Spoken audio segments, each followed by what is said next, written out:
Good evening. We will now call this November 14th, 2023, Joliet Township High School Board to order. Roll call, please. Mr. Fitzpatrick? Here. Mrs. Lynn?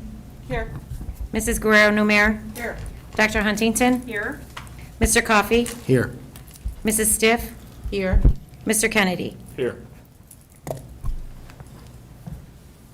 Please join us in the Pledge of Allegiance by standing.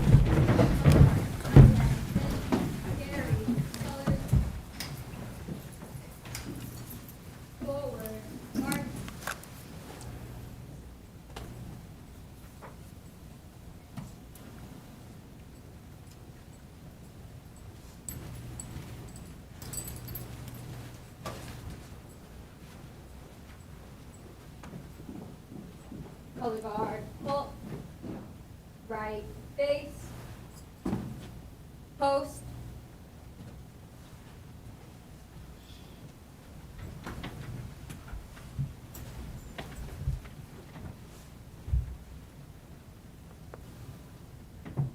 place, colors,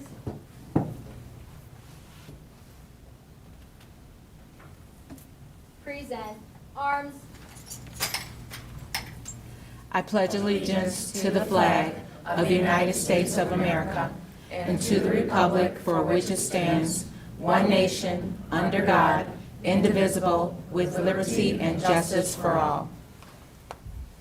order, arms,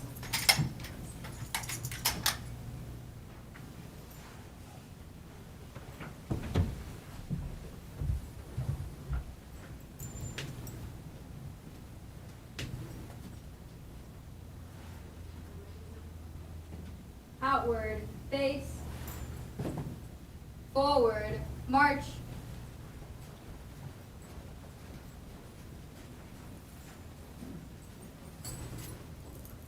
Please be seated.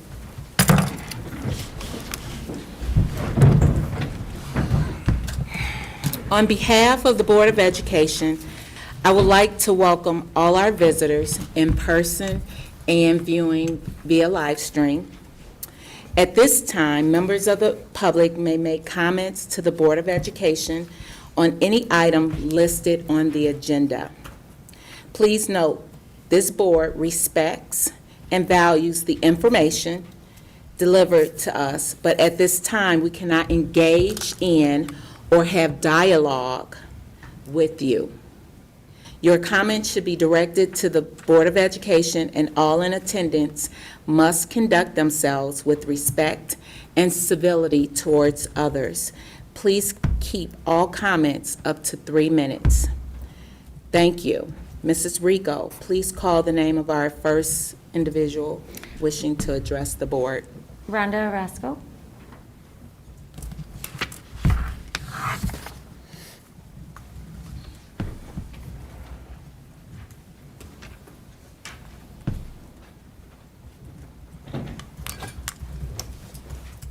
Good evening, everyone. My name is Rhonda Orozco, and I am here representing Ms. Erica. Ms. Orozco, I don't believe the microphone's on.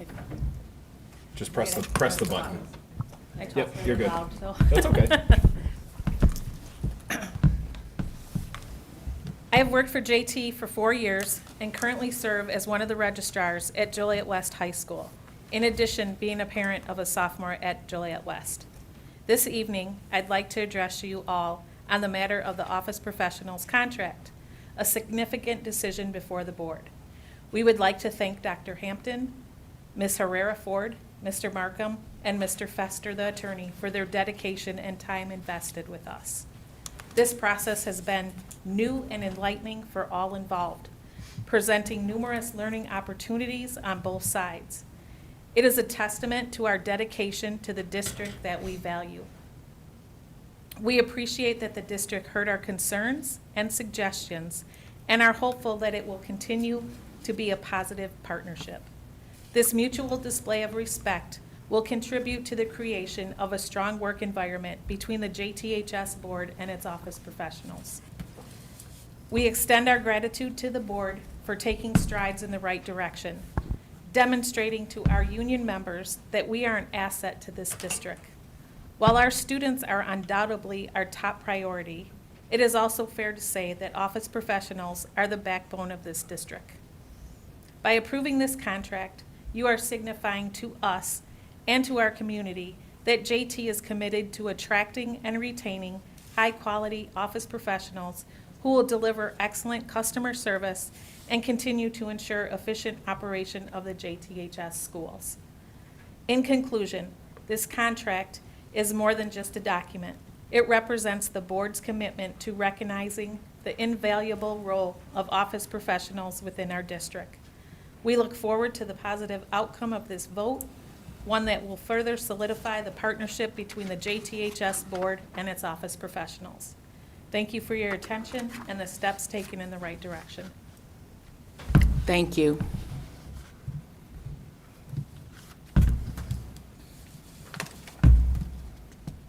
Ready?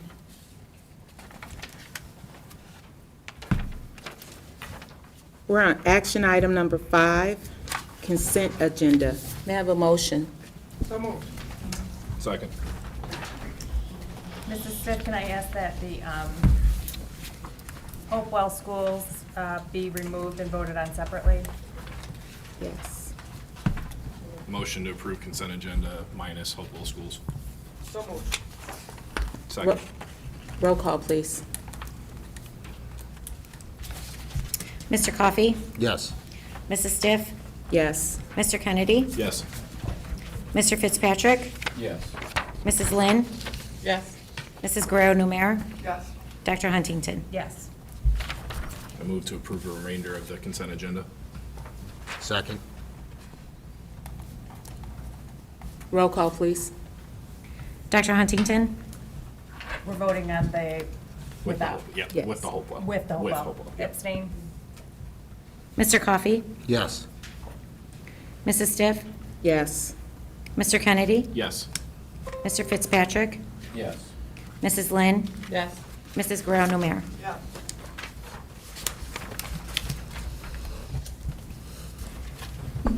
Line item 6, recognition and awards. We will now have the principals from Central Campus and West Campus present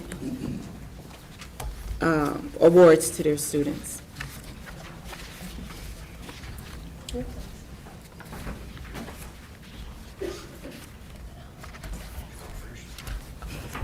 Is that what you used?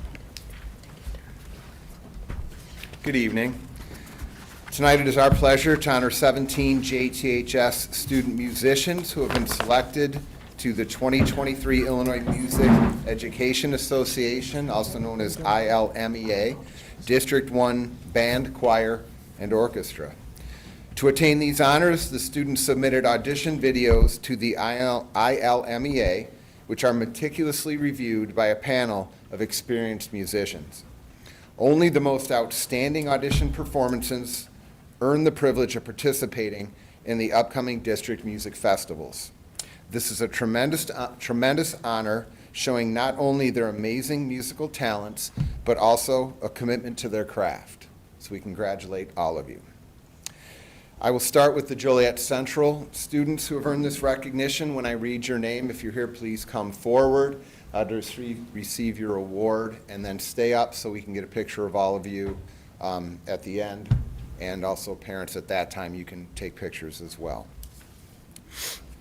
So from the Central Campus, for the District 1 Band, we have Natalie Medina for flute. For District 1 Chorus, we have Micah Gabriel, bass 1. Ariana Lawson, soprano 2. Lydia Pitts, alto 1. Maximiliano Sainz, bass 2. Yazira Sanchez, alto 1. Yesenia Velasco, soprano 2. And then for District 1 Orchestra, Esme Bryson for cello, and Kevin Guzman for trumpet. And then I don't know if any of the directors are here, but just in case, I'm going to read their names. Mr. Belford Hernandez, the Director of Choirs. Mr. Peter Lipari, Director of Orchestras, and Mr. Don Stinson, the Director of Bands.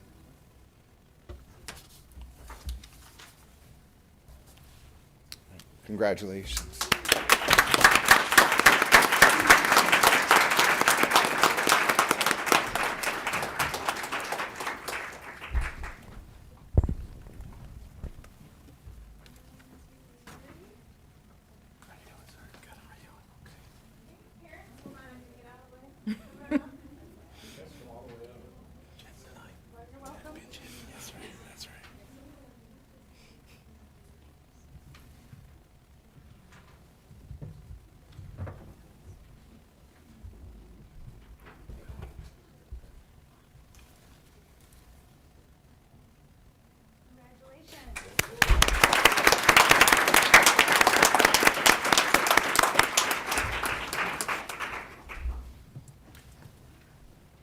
So I'm going to read the West students, our fantastic musicians and chorus and orchestra kids. If when I call your name, we're going to do the same procedure. Please come up here, and at the end we'll take a picture. If the parents are here, we'll give you some time to do that as well.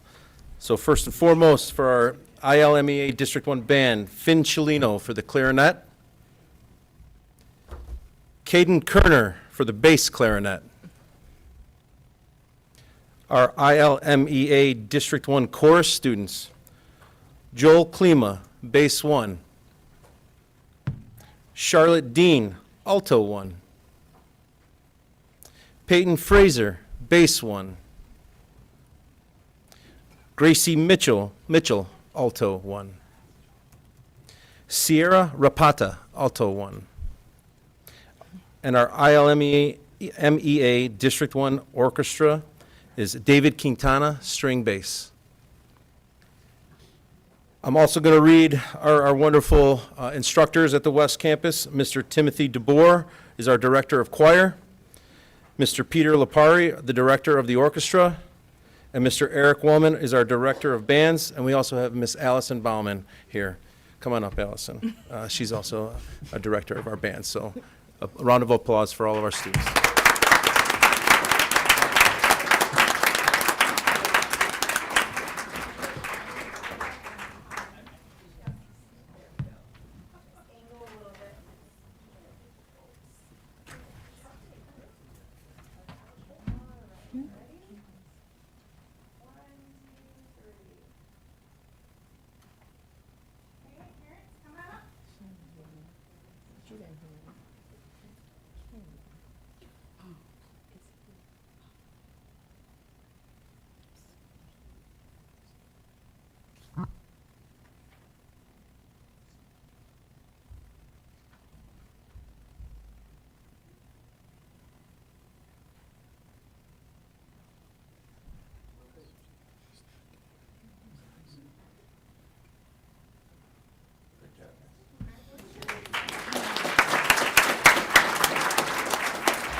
Thank you. What, this? Sure. All right, we have one more recognition tonight. Officially, tomorrow is School Board Appreciation Day, so we're one day early, but obviously, it's best to do this evening. And so we're going to hear from our students and their stories and what they love about their school and what they're excited about and how thankful they are for the opportunities that they have. And we're so thankful for our Board of Education. So, are we this way? Yes, thank you.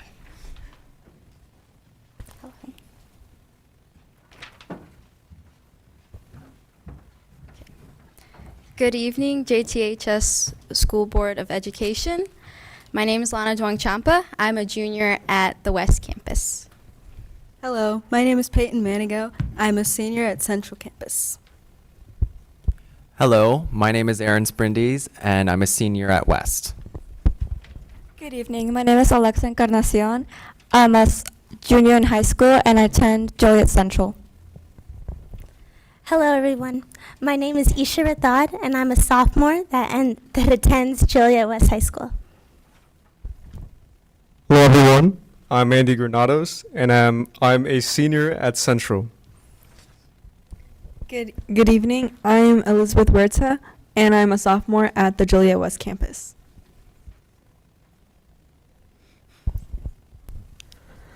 To recognize the efforts of elected school board members throughout the state, the Illinois Association of School Boards has dedicated November 15th as School Board Members' Day in Illinois. This is a time to show our appreciation and an opportunity to better understand how boards work together to provide leadership for schools. School Board Members' Day is an opportunity to build community awareness and understanding about the essential role locally elected Board of Education members assume in a representative democracy. Many people may not know that school board members in Illinois are not paid for their service, and they generously volunteer their time to serve our students, parents, and community by continually supporting and improving our schools.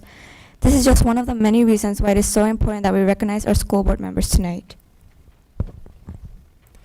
As a part of our thanks, we would like to tell you about our experiences at Central and West, because we are grateful for our schools, and we know that your leadership makes our educational experience possible. Hello. Once again, my name is Peyton Manigo from Central Campus, and it is my privilege to begin by sharing my experience at Joliet Central with the Board of Education tonight. They have been committed to helping me succeed since day one, especially through clubs and sports. I am currently the historian of National Honor Society, Community Service Officer of Science National Honor Society, as well as an active member of Student Ambassadors, Rho Kappa Social Studies Honor Society, Science Club, Team Human, Human Relations, Scholastic Bowl, and Varsity Girls Track and Field, for which I have qualified for state 3 times and gone twice. The school has also grown my love for giving back to the community. Through my various clubs, I have completed many acts of community service, included helping out not only at my school, but also at local elementary schools, my wheelchair basketball team, Feed My Starving Children, Northern Illinois Food Bank, and the MLK Day of Service. Through these acts, I have accomplished over 100 hours of service and continue to stay involved in my community, and I hope to continue after high school. After graduating, I hope to go to the University of Michigan and pursue a degree in sociology before going into law school to become a defense lawyer. I also hope to continue doing wheelchair basketball and para track and field while in college. Hello again. My name is Lana Duong Champa from the West Campus. I'm a junior. First and foremost, thank you for dedicating your time and efforts to our Joliet community. Due to your contributions, I have found a passion for volunteering my time to the community as well, especially through the Student Ambassadors program. Additionally, I have been a part of the Joliet West High School Varsity Girls Badminton team, Winners Club, which is a mental toughness group sponsored by our athletic director, Steve Millsaps, and Key Club. One of my favorite things about Joliet West is the family that you can create with staff and students. As I've progressed at my school, I've created a sense of belonging and community that of which I am extremely, extremely grateful for, because every day I look forward to going to school, seeing smiles on everybody's faces. Not only do I appreciate the faculty at West, I'm also thankful for the variety of courses they have to offer. AP classes specifically have very well prepared me for my future college career. However, I'm not exactly sure on what I want to do, but the exposure to the careers and the college life has very well prepared me. Once again, thank you for your time. Good evening again. I'm Elizabeth Huerta, and I attend the Joliet West campus, and I'm a sophomore. I am very appreciative of the plethora of opportunities that are offered at West. My freshman year, Joliet West had introduced me to several different amazing opportunities for an amazing high school experience. I am proud to represent and play for our township tennis team, and I am surrounded by amazing athletes from both Central and West. I am very grateful for the outdoor renovation of our track and the support from the girls' township tennis team. My plan after high school is to study architecture and to play tennis or pole vault for my university's team. Joliet West has prepared me through providing opportunities such like this as public speaking and being engaged in the community through social events and community service, as well as providing the College and Career Center at Joliet West, where I'm able to go to a space and learn more about options post-graduation. Through the College and Career Center with Ms. Justice, we discuss the steps that I'm taking and need to consider to stay on track with my post-high school plans. I am proud of Joliet West and the connective culture among the students and staff, especially how the whole school shows true Tiger pride for the different athletic teams, clubs, and activities. I enjoy the plethora of elective offerings that are available at Joliet West. Through these courses are great to have, especially when coming together with a post-high school plan and interests. I am very grateful for the various AP courses provided at Joliet West, where students get the opportunity to receive high school credit while learning college-level material and getting college-level credit. As a student athlete, I am very thankful for the district providing everyone with the opportunity to have free online tutoring. This has been very useful when I need extra help in a course and allowing me to remain eligible for my sports. The amazing staff at Joliet West, such as the dedicated teachers and maintenance staff, just to name a few, inspire me to come back to school and make every day a new day and a great one at Joliet West. I'm very thankful for all the opportunities that Joliet West has provided me and being able to grow as a student, but as well as an athlete and as an active member in my community. Hello again, I am Andy Granados, and I'm incredibly proud of my school for making active efforts to improve our extracurricular activities. Last year, it was unbelievably hard to get information about extracurricular activities, and information was kind of limited and was only available sometimes at the end of the day on the hard-to-hear intercom. As a testament to the club info drought, the JTHS STEM Club had a whopping 8 people, including me, of course. And I remember the school sent out a survey on how to improve the school. And the first thing I wrote was about giving the students more info about extracurriculars. I couldn't be more happy to say that they listened. And as a matter of fact, this year, the JTHS school has made the activity fair, which is a fair that gives every student the opportunity to enroll in at least one club. And with that activity fair alone, the JTHS STEM Club has went from 8 people to 60 people. Yeah. So this year, club information is readily available more than any other year. It's on the walls, the windows, and even the big TV on the cafeteria. So I'm sure that tomorrow Steelman will be more involved than ever, thanks to the efforts of our school. And for that, I thank my school. After high school, I plan on majoring in biomedical engineering, where I will then apply to medical school to begin my journey as a physician researcher, while utilizing my biomedical engineering degree and being at the forefront of medical care. But if by the inequality of life or by the limit of my peak, I am unable to get into medical school to become a doctor, I will still be able to utilize my biomedical engineering degree to join the fight against cancer, an increasingly prevalent disease. Thank you very much. Hello again. My name is Isha Rathod, and one of the many things that I wholeheartedly admire about Joliet West is the diverse activities and extracurriculars that it has to offer. I am a part of the SADD Club, which stands for Students Against Destructive Decisions, which help educate me on drug safety and how the community can help one another. SADD helped me make lots of close friends as well, and a profound interest in helping educate others about the dangers of drugs, suicidal thoughts, and bullying. SADD helped me realize that there is a way that we can help those suffering through it and can help prevent any future suffering from happening to any individual. I am also a part of the Claw Tiger Law Club, which I manage, which helps students who are interested in the legal profession learn more about it in a very fun and engaging way. We make law fun by letting the students learn more, such as doing debates and mock trials and negotiations. My plans after graduating are to go into either the business or legal field. I hope to one day pursue my career of interest as a forensic accountant. I enjoyed taking the accounting class and law class provided by my school, and I was able to discover this career that I hope to pursue one day. My name is Alexa and I attend Joliet Central. As I approach the midpoint of my junior year in high school, I'm worried about the future. Will I be ready for the challenges that await for me when I enter the real world? Thankfully, my community has helped me overcome my insecurities. Initially, I was hesitant to participate in classroom discussions or step out of my comfort zone.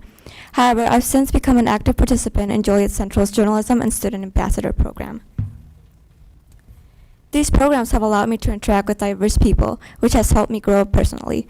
I've gained valuable skills such as leadership, confidence, responsibility, and public speaking. I'm grateful to the faculty and in particular our journalism sponsor for their support and encouragement as I pursue my potential as a writer. Being a leader in the JTC Journal and Student Ambassador program is an honor, and I'm thankful for the opportunities that they provided me. As I near the conclusion of my high school education, I am eager to pursue a career in journalism. My inspiration for this career path is a renewed journalist, Krishana Manpour, whom I admire greatly for her exceptional work in the field. My ambition is to follow in her footsteps, to travel, report, and gain a deeper understanding of the world around us. Hello again, everyone. My name is Aaron Sprindies, and I attend Joliet West. I've had the privilege of being in at least one AP class every year I've been at West. This year alone, I've chosen to take 5 AP classes. Yes, it is more work, but the reason why taking so many AP classes never scared me is because of all the AP courses I've taken. I've always had the pleasure of being taught by incredibly kind and motivating teachers. Every teacher in West's AP program has made my time at high school so much more rewarding. I believe that teachers and administration are the beating hearts of our schools. My time at West has definitely been an interesting one. I lost freshman year to COVID, and all the years after that have really never felt the same. But my teacher and my counselor, Mr. Wild, have worked very hard to ensure that I have the best foundation possible for college and adult life. One highlight from my high school experience would be when I was a student in the new Power, Privilege, and Justice English course in my junior year. I'm so happy I go to a school that allows students to take courses designed to expand our free thought and knowledge of social justice, to improve our ability to use the English language in the process. Anyway, thank you so much for listening, and go Tigers. That concludes our presentation for tonight. On behalf of Joliet Township High School students, thank you, Joliet Township High School Board of Education members, for your service. We invite you to join us for a group photo and to receive a gift of appreciation. Audience, as they make their way down, please join us in a round of applause for our Joliet Township High School Board of Education.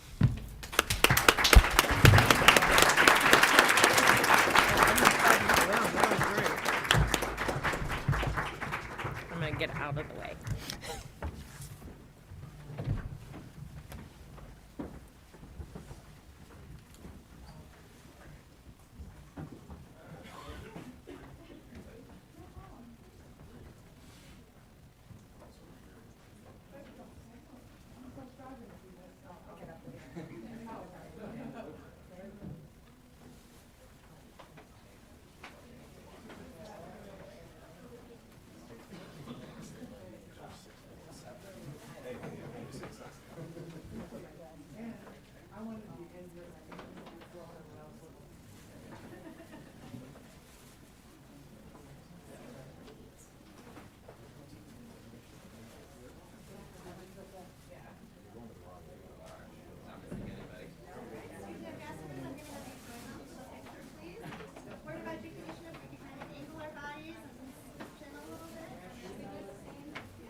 On behalf of the board, we would like to say thank you.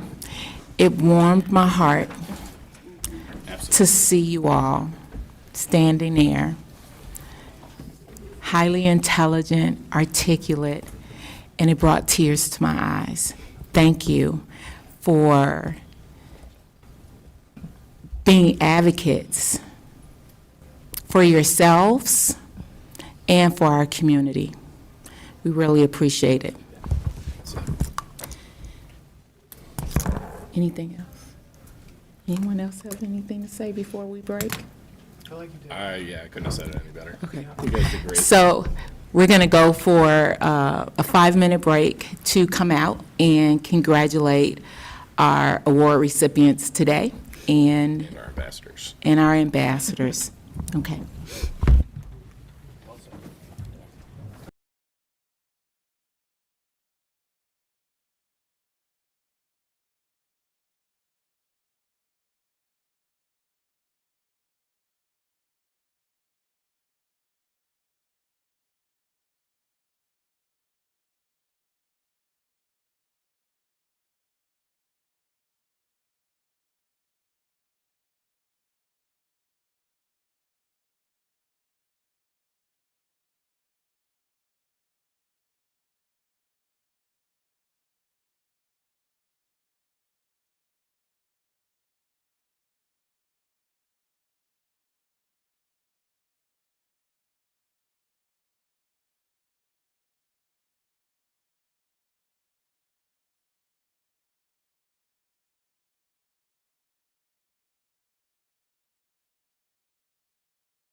So cute. I mean, I've been on campus. It's a gorgeous campus. I mean, if you can go somewhere for 4 years that's got palm trees, why wouldn't you? Just like the football team. Hey. We will now proceed with the superintendent reports. Thank you. We don't have any correspondence or legislative report at this time, so we'll move straight to our first presentation, which is the 2022-23 annual financial presentation, and I will have Dr. Hampton introduce our presenters. Yes, we have Mr. Tom Lancaster. He's a partner for Wormer, Rogers, Duran, and Roussan. Essentially, I think Tom has been with our district now for 10 years, at least as the lead rep for the auditing firm. And he's here to present the findings for the FY23 school year. As Dr. Hampton mentioned, so we're presenting the June 30th, 2023 fiscal year audit. Yeah. Better? Okay, Yeah. thanks. That's the school district's year end. Audit field work was performed in August and September, and fortunately I have only good news to report. As in prior years, the district receives an overall good audit report. District 204 staff are always well prepared and respond timely to our audit requests, and especially this district demonstrates a commitment to accurate financial reporting and a good year-end close process. And to give an idea of what that means, we have some districts where we have to come in and post a lot of adjustments to prepare accurate financial statements.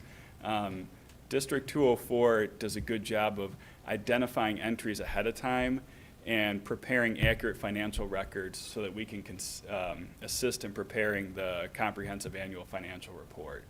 Really one of the best that we see. So to give a couple of highlights, the district properly allocated property taxes to each of its funds based on the final tax extension.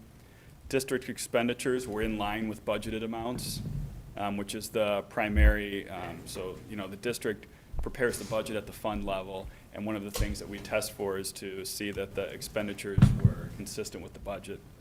And then we often use, so just to give an example too, I, with my clients and with the district's permission, often use District 204's policies as sort of an example that they can use as a guide. Even this last year, I had a local government reach out to me looking for an example of an investment policy because they had never drafted one, and reached out to the district and got permission to share, obviously removed names or anything, but share that as an example for a policy they could draft themselves. The district has been awarded the Certificate of Excellence in Financial Reporting from the Association of School Business Officials for a comprehensive annual financial report for the fiscal year end June 30th, 2022. And the district is preparing the fiscal year 2023 CAFR to meet the same Certificate of Excellence standards. And by doing so, the district has prepared the most complete and comprehensive type of financial report in the practice of governmental accounting. That'll be submitted before the December 31st due date. This year, as in prior years, the district was subject to the Single Audit Act. To give just an idea of what the single audit is, if a government or other entity has greater than $750,000 of expenditures of federal awards in a year, they're subject to what's called the Single Audit Act, and that requires a lot of additional testing. We have to do additional risk assessments and prepare additional reports. And as in prior years, the district had no findings for the single audit, which is the best possible result. And as part of, I mentioned the risk assessment process, we have to identify which programs to test. There are different steps you have to go through to determine which ones to test. It's a risk assessment process. You have to look at what you've tested in prior years, look at total expenditures, and you have to have a certain amount of coverage when you test it. The two programs tested this year were Title I and ESSER, again with no findings, and the district was determined to be a low-risk auditee. Also, the district completed the AFR, which is due to the ROE by November 15th. That also gets uploaded to ISB. From there, you determine the district's estimated financial profile summary. It's one of the, based on the different revenues, expenditures, and some other financial metrics that come from preparing that report. The report is used to develop the estimated financial profile summary, which is meant to be sort of an overall measurement of the district's financial well-being or financial position. The district's current total profile score of 3.9 provides an estimated financial profile designation of recognition, and recognition is the best possible designation to have for a district. As of June 30th, 2023, which is the fiscal year end, all of the district's funds had healthy fund balances. And then looking forward, so sort of the next steps. So we completed audit field work, the AFR is being submitted. The next steps to close out sort of the 2023 audit process, the comprehensive annual financial report will be filed in early December. So that's due by the end of December, so it'll be filed well ahead of that. And then also the single audit report that we mentioned, which had no findings, that has to be uploaded to the Federal Audit Clearinghouse, the website for reporting it to the federal government. And that's due within 9 months of the fiscal year end. It'll be done well ahead of that. And then also, side note, it's also very encouraging to hear students interested in going into accounting. I was particularly interested in that. Do you have any questions?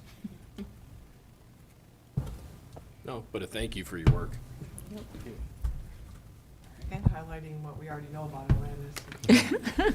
Well, it's actually the team. Amy does a great job with leading the auditing process that starts in August, but we have a great team in the business office and HR office.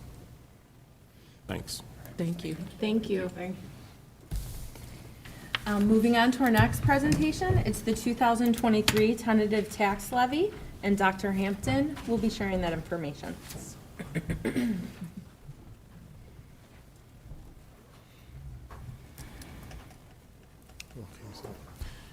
So each year, we must present a tax levy to be approved by the last Tuesday of December of each year.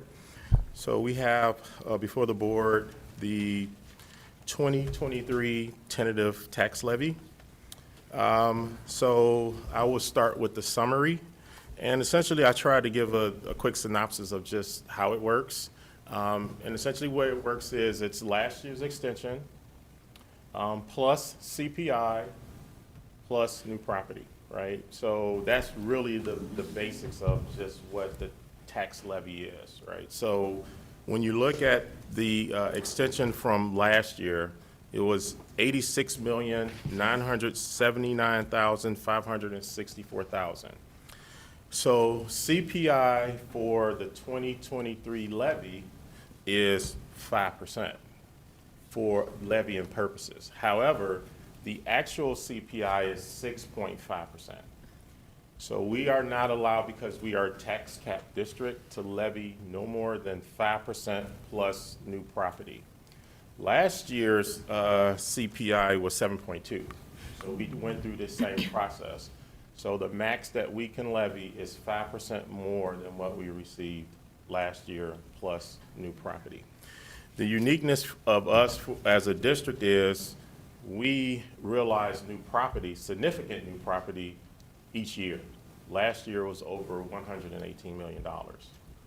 We don't know exactly what that number is, so we have to estimate potentially what that would mean, and then the clerk's office makes the adjustments in the spring. So with that being said, what we have to do then is extend our levy beyond 5% so that we can capture the new property.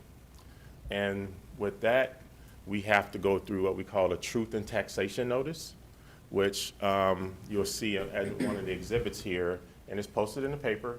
And then we have to have a tax levy hearing at our December board meeting. That's just the regulations around that process. And let's say if we didn't do that, and let's say that new property was $50 million, we lose that forever. So that's why we have to capture the new property also. So it's the extension plus the 5% plus the new property.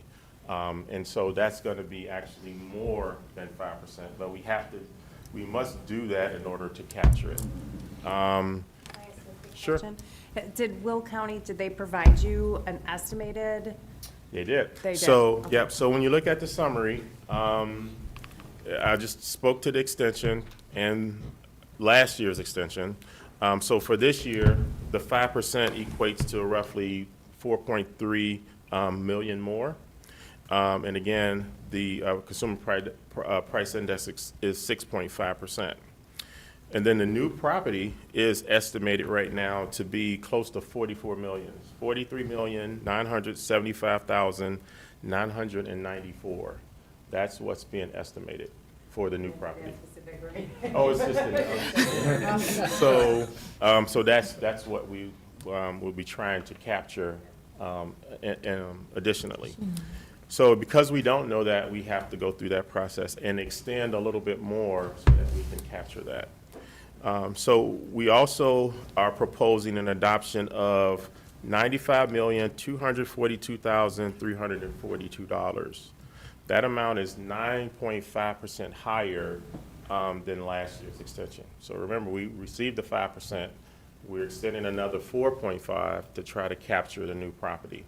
And then the clerk's office will make the final adjustments. Right now, trending for next year, CPI is almost back to normal. It's around 2.1%. So we wouldn't have to go through this truth and taxation process if it continues, which we have about another month and a half. We normally know by the end of January what the new CPI is going into the next year. But right now, it's trending around 2.1%. So what you see in the next exhibit is just the calculation sheet. Oh, I think I have it. Yes, just this is just the calculation sheet of the summary of the $95,242,342. So also with that, we applied for the property tax relief grant, which we do every year, and this is through evidence-based funding, where $50 million is set aside where we could potentially rebate dollars back to the district. However, we are number 430 out of 851 schools. But we always apply because you never know. But normally, by the time they get to 25th district, the 50 million is gone. But we apply anyway. And so with that, the truth in taxation notice looks like this. And you probably still pick up the local paper. You probably see this happening in other taxing bodies because they're going through the same process. Last year's extension times CPI plus any new property. So that's why you're seeing these in the paper, at least from last year and this year versus previous year, because we have to go through this truth in taxation hearing. So what happens here is if the board approves the tentative levy, it must be available to the public for 7 to 20 days. So normally it's in my office. We post it on the website. If anyone wants a copy, they can have a copy. The truth and taxation notice will be posted, I believe it's November 29th. So normally that's 7 to 14 days before the next board meeting. So that's already scheduled to be posted. And then December 19th, we have the public hearing, and then we'll have the recommendation for the adoption of the 2023 levy. Any questions? Okay. Thank you. Thank you. The next presentation is the 2023 school report card, and myself and Principal Hallahan will be presenting this information.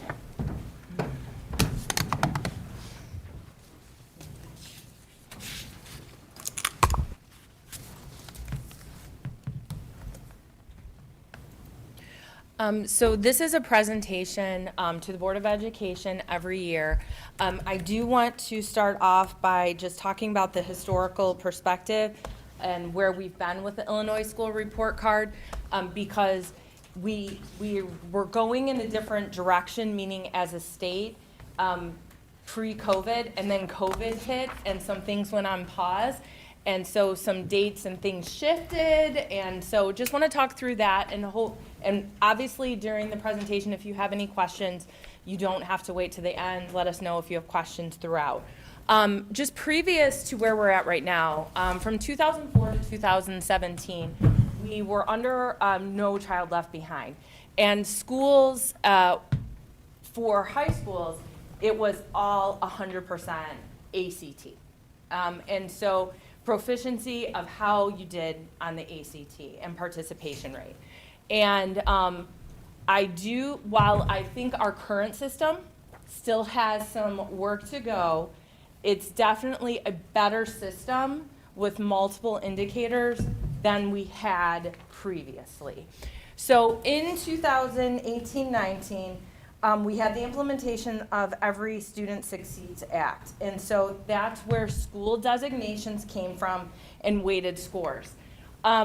With No Child Left Behind, it was, bad, good, and not that we're in a different place, but the new system is more for who needs support.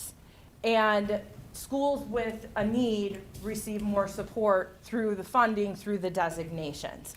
And while still, there's always going to be, winners and losers with any type of system that we're under right now, I think it is a better system than we had previously.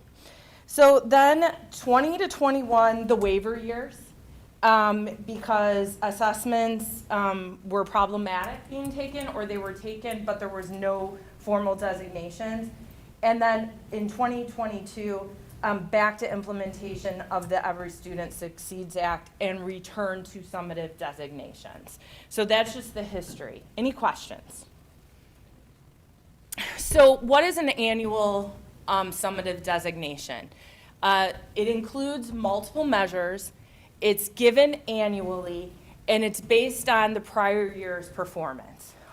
With saying that, some of the metrics, though, are for different groups of kids. So some of the metrics are all the kids. The proficiency metric for the SAT is juniors. Graduation rate was last year's seniors. So it's not the same kids for every single measurement. So that's something to understand as well.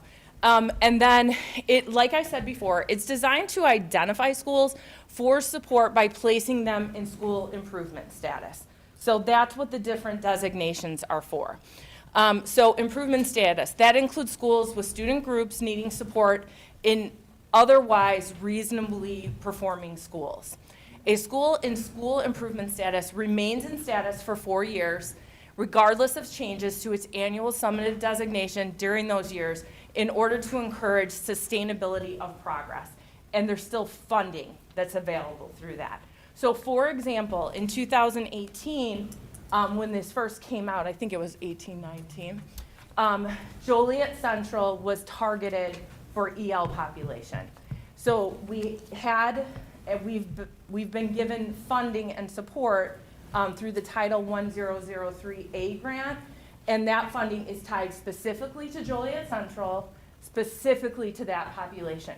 So some examples of improvements and enhancements that we've been able to do with that funding is there's an instructional coach for ESL bilingual at Central. There's an additional social worker at Central that provides support to the EL bilingual program and students. So those are just some of the examples.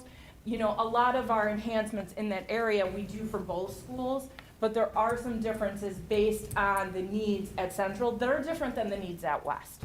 And so that's just some examples. Any questions on this information?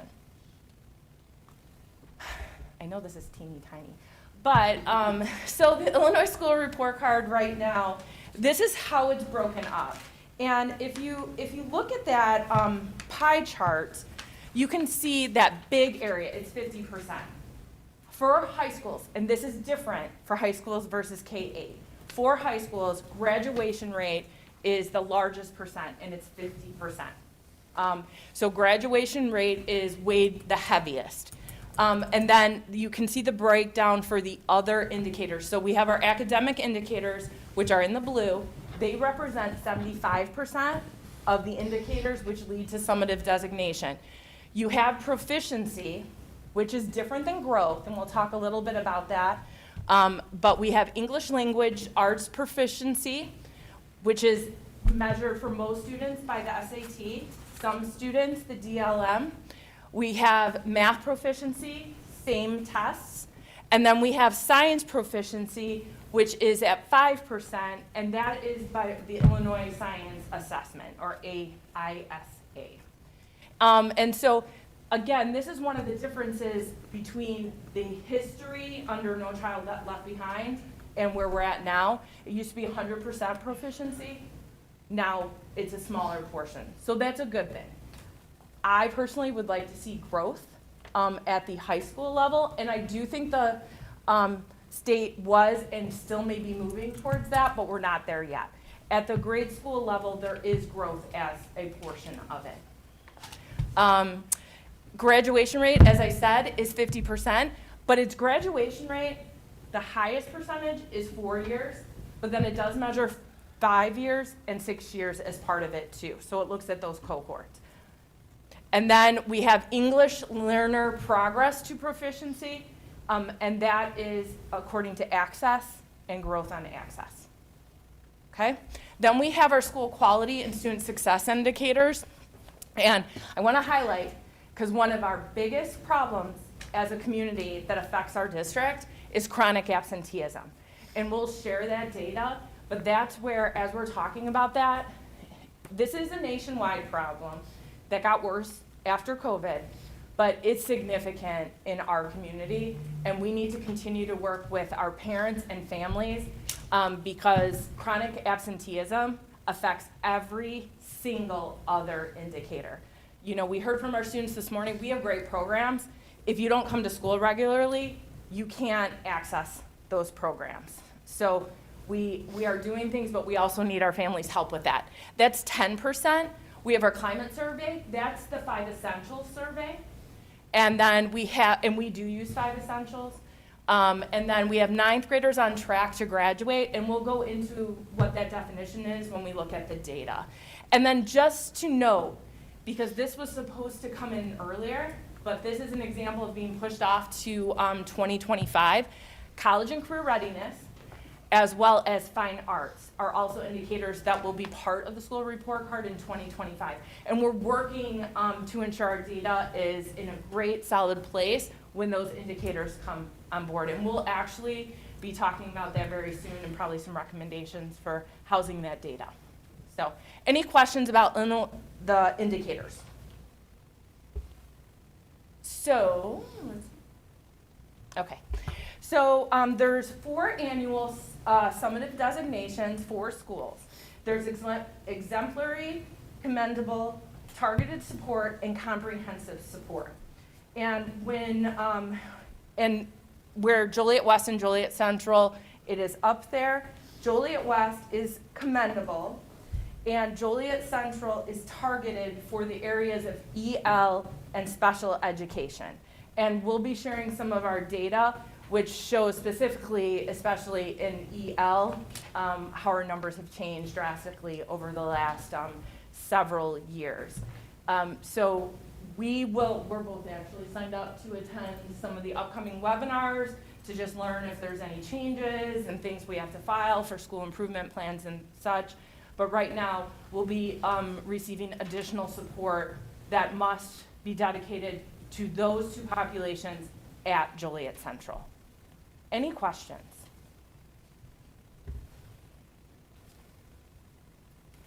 There you go. Yeah, thank you. I'm sorry, I do have one question.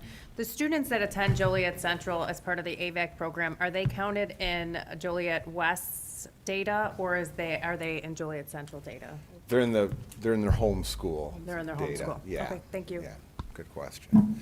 And just one other note, and please correct me if I'm wrong, Dr. Guzman, but subgroup is children with disabilities, so it's not just IEP students, it's IEP students and 504 You are correct. students Thank you that for are- clarifying that. Yeah, for that subgroup, so. So now that we went over the different benchmarks and the criteria that's used in the report card, we want to go a little deeper into each of those and show you some of our data and show you and talk about some of the things we have been doing and are planning to do to try to improve in those areas. And as we were talking about this, we kept going back to the strategic plan that was just approved by the board recently. And not surprisingly, we believe that many of the strategies and many of the action plans that were written into that strategic plan will have a direct impact on many of these factors. And in my opinion, it can have the greatest impact on several of these factors, which I think is exciting because it shows that we have some systemic changes potentially coming from the strategies here that I do think can really move the needle on some of these things. But some of these things are going to take time because they are systemic changes.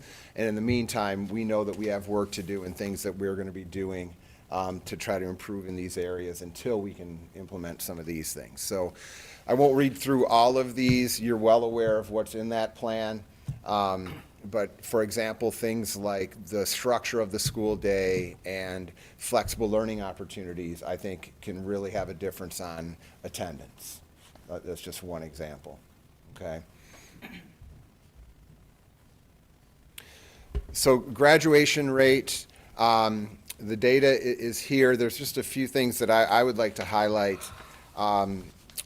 We have, at both the West and the Central campus over the past several years, shown gradual growth in graduation rate. Some years we've plateaued, but the furthest back that I could find, because I've been working on this for about 15 years, even when I was assistant principal at West, in 2012, the graduation rate at the Central campus was 66%. As you can see, this year it's at 77. And at the West campus in that same year, it was 78%. So still work to do, but we have shown some growth, but we also have noticed some things we've kind of plateaued, and we're going to talk a little bit about why we think that's happening here when I show you some data in the next few slides. So any questions about graduation rate or anything else so far from me? So as I was preparing this, along with Takara, we were preparing this presentation for our staff. What we wanted to start with were some of the things to celebrate. And in our opinion, the graduation rates at the respective campuses are things to celebrate, not only because of the steady growth that we've shown over the last several years, but also because one thing we have to remember about the class of 2023 is those students, for the most part, overwhelmingly, were not in school their second semester of their freshman year and almost their entire sophomore year. We know that many of our students did not come back, while in other districts and other schools they did, for a variety of different reasons. But to me, in my opinion, the fact that our graduation rates stayed pretty similar to what they've been, in spite of the fact that many of our students lost a year and a half of in-person instruction, is a testament to our staff and the people working with our kids every day. And that's why we wanted to start here by talking about that. But along with the hard work of the staff and the teachers and everyone in our buildings, we also have added a lot of programming. And that's what is up here. These are just things that were added during the class of 2023's 4 years at our campuses. So I do believe that those things contributed to that as well. We've continued to identify needs and gaps in services for our students and programs that we need to add, and these are just examples of things that we added during their time. So again, we believe that's a celebration while there's still work to do, mainly because of our staff, but also because of adding some of these programs and structures to better support them. This is the same, go ahead. Do you have breakdown on the students? There's a 639 students that were in the class of 2023, were those the graduates, or was that the total number of students? Sorry, I should have been more specific. So yes, the 639 are the students who graduated. Okay? In a future slide, you'll see those who are non-graduates, because as some of you may well know, in SIS, you can run reports that are very helpful, like detailed of every student in those categories. Every student who graduated, every student who didn't, and every student who was removed from the cohort. And we really use that to do some analysis of trends and so on. So yes, that's 639 for Central and 759 for West were the number of grads we had in the class of 2023. You were saying earlier that a lot of this, as I read, school districts have bounced back. What did they do different than us? In terms of like post-COVID to have, Graduation rates and getting everybody back to normal, I guess would be the word. Oh, was the question when Mr. Hallahan What was the difference between us and them is the question. So I think what you're talking about is when most of our students were out.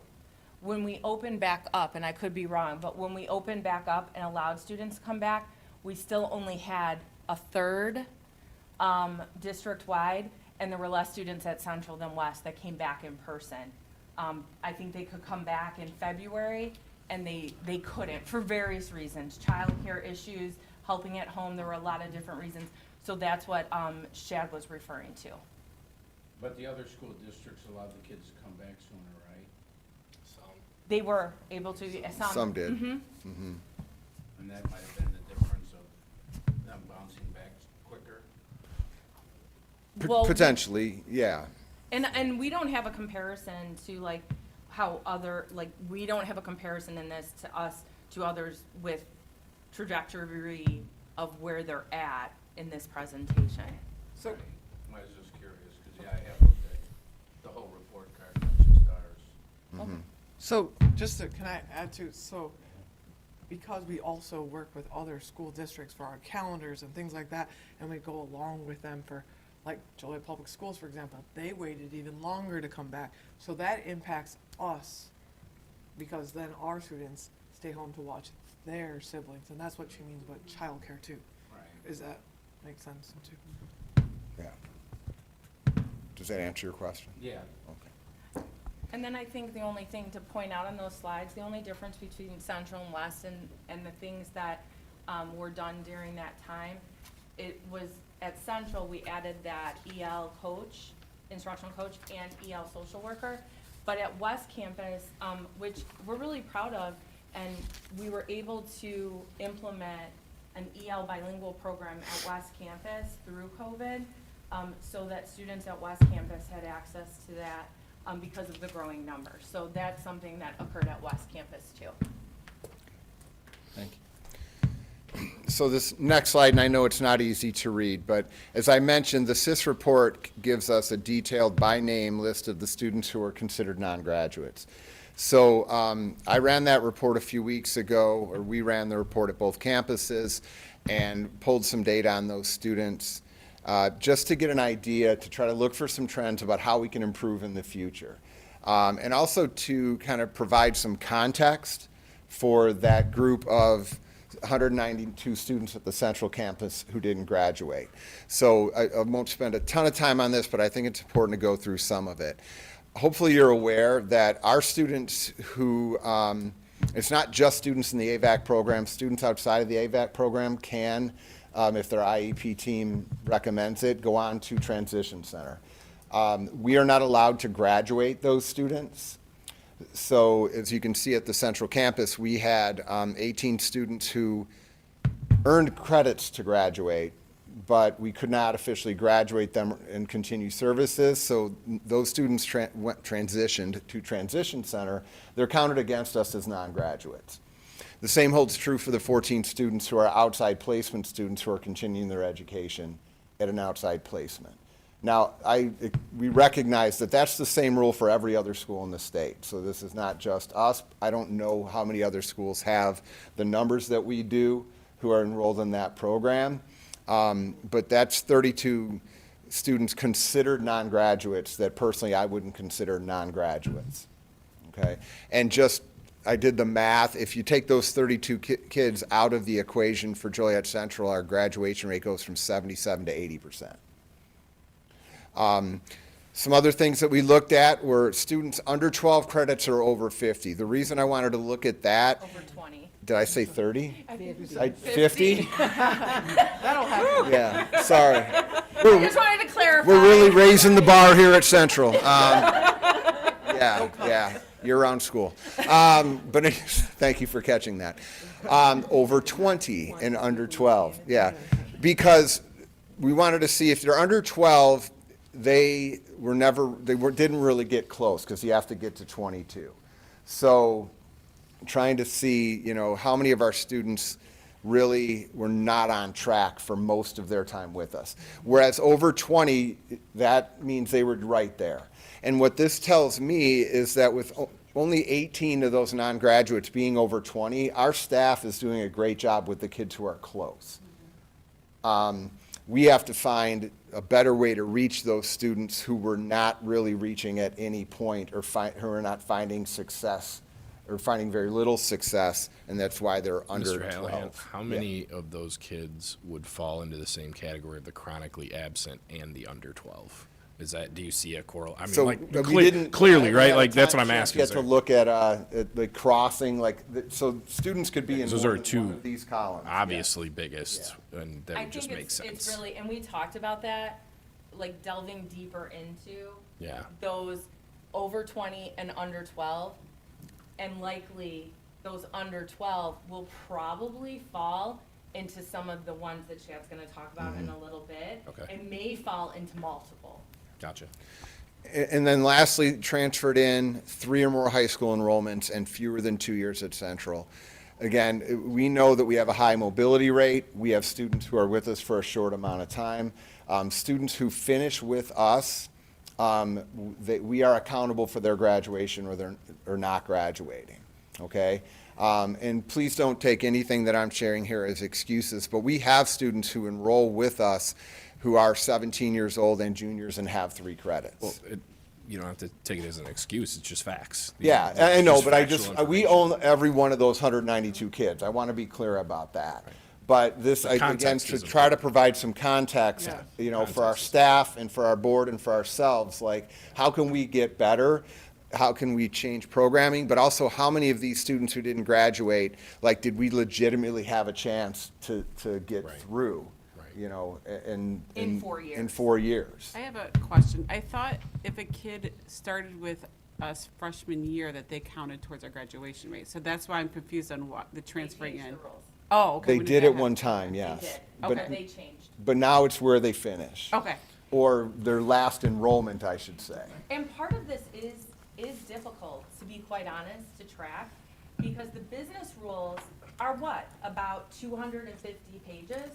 And they come out and we have to look through them and see and understand what are the changes between last year and this year and understand, and that was one of them where we're like, okay, all right, so that's a good change, but then also I think the context is then important because they ended with us, how long were they with us?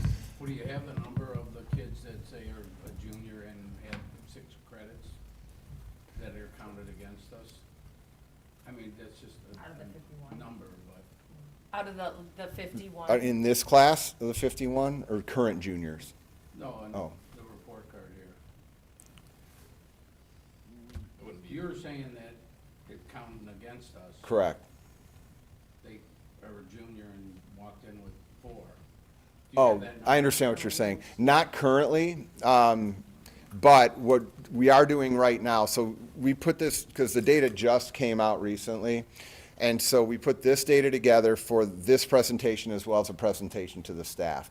What we're doing at both campuses now is we took that same list of non-graduates and we split that up amongst our building leadership team. And each of us have about 15 or 16 students that we're taking even a deeper dive into to learn more about. And we're about halfway through that. So that's where we're going to be able to see some of that cross-section. But not just of this data. What that provides us is We look in the counseling log, we look in the PLP log, I'm using terms for iCampus here, sorry. But about contacts, like we find students, the number of times the school counselor or the social worker reached out to the home, the number of times the Triangle team met and talked about this student, the number of interventions they were enrolled in or offered. Again, because we're trying to, unfortunately, these 192 students, there's some who are still with us and are working towards a 5th year, but many of them we can't fix right now anymore that they're not graduates. But the reason we do these deeper looks into the data and into the individual students is to get to a point where we can find those gaps and affect the students we have now and improve the programs and the opportunities for them so that number is lower every year. So the students that have been expelled for whatever reason, are they counted in this number? Because they would still be yours if they didn't, right? They would Okay. still be in there if they haven't entered into another school for their final year. Okay. And then, you talked about your transition center and outplacement students. Those are students specifically with IEPs, right? So those are the students that come into your graduation rate. So I know you said if we counted those, we'd be at 80%, but your special ed rate is at 59%. So I don't think that small number is gonna fix that problem, right? Because most of the students on IEPs are served in general ed classes or in regular classes throughout the building, maybe instructional level classes. That's a small population of your total number of students that have IEPs that are counting against you, Yeah, right? I agree. I mean, that is just something, again, when providing the context, especially for the staff when they see that number. But you're absolutely right. The work, we still have work to do with our non-transition center and outside placement students in terms of graduation rate and programming for them. So my last question, I'm assuming that the chronically absent students is all absences, suspensions, and students that choose to not come. And even medical that is not like home hospital instruction, anything that is not exempt, which really is home hospital instruction, is counted as an absence. Right. Yep, including suspension, even with services. Mm-hmm. Thank you.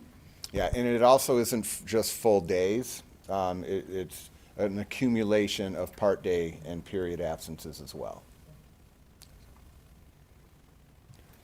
So these are the same categories for the West Campus.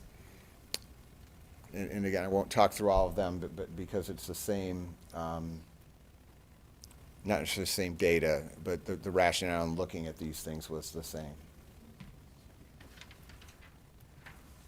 So thinking about how are we working to improve graduation rate, I mentioned that it seems that we've, even though we've had gradual growth and some peaks and valleys, we've somewhat plateaued from when, I mentioned we've had about a 10% increase over 10 years of the central campus.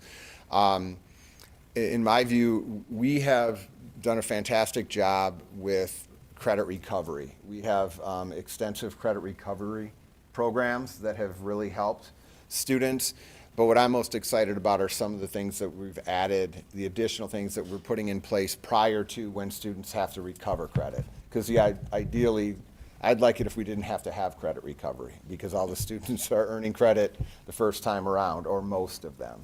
And that's why things like our MTSS teams, the AVID implementation, the college and career counselor to give kids that why and that focus and that motivation. So I think we're really starting to boost the things that will get kids focused and excited about graduation and hopefully reduce the number of kids in credit recovery and more kids earning that credit the first time. And just to highlight the last two that we're talking about, pathway endorsements, like we recognize that engaging students into either career, long-term goals, things like that is going to be helpful to potentially, have them come to school more, also that graduation rate. And then that last portion there too, which I think goes to Dr. Huntington's question, yes, the transition students and the outplacement students that's just information for us all to know. But the work that the strategic planning teams are doing on additional supports and interventions, as well as like programs and things, those are the things that are being looked at.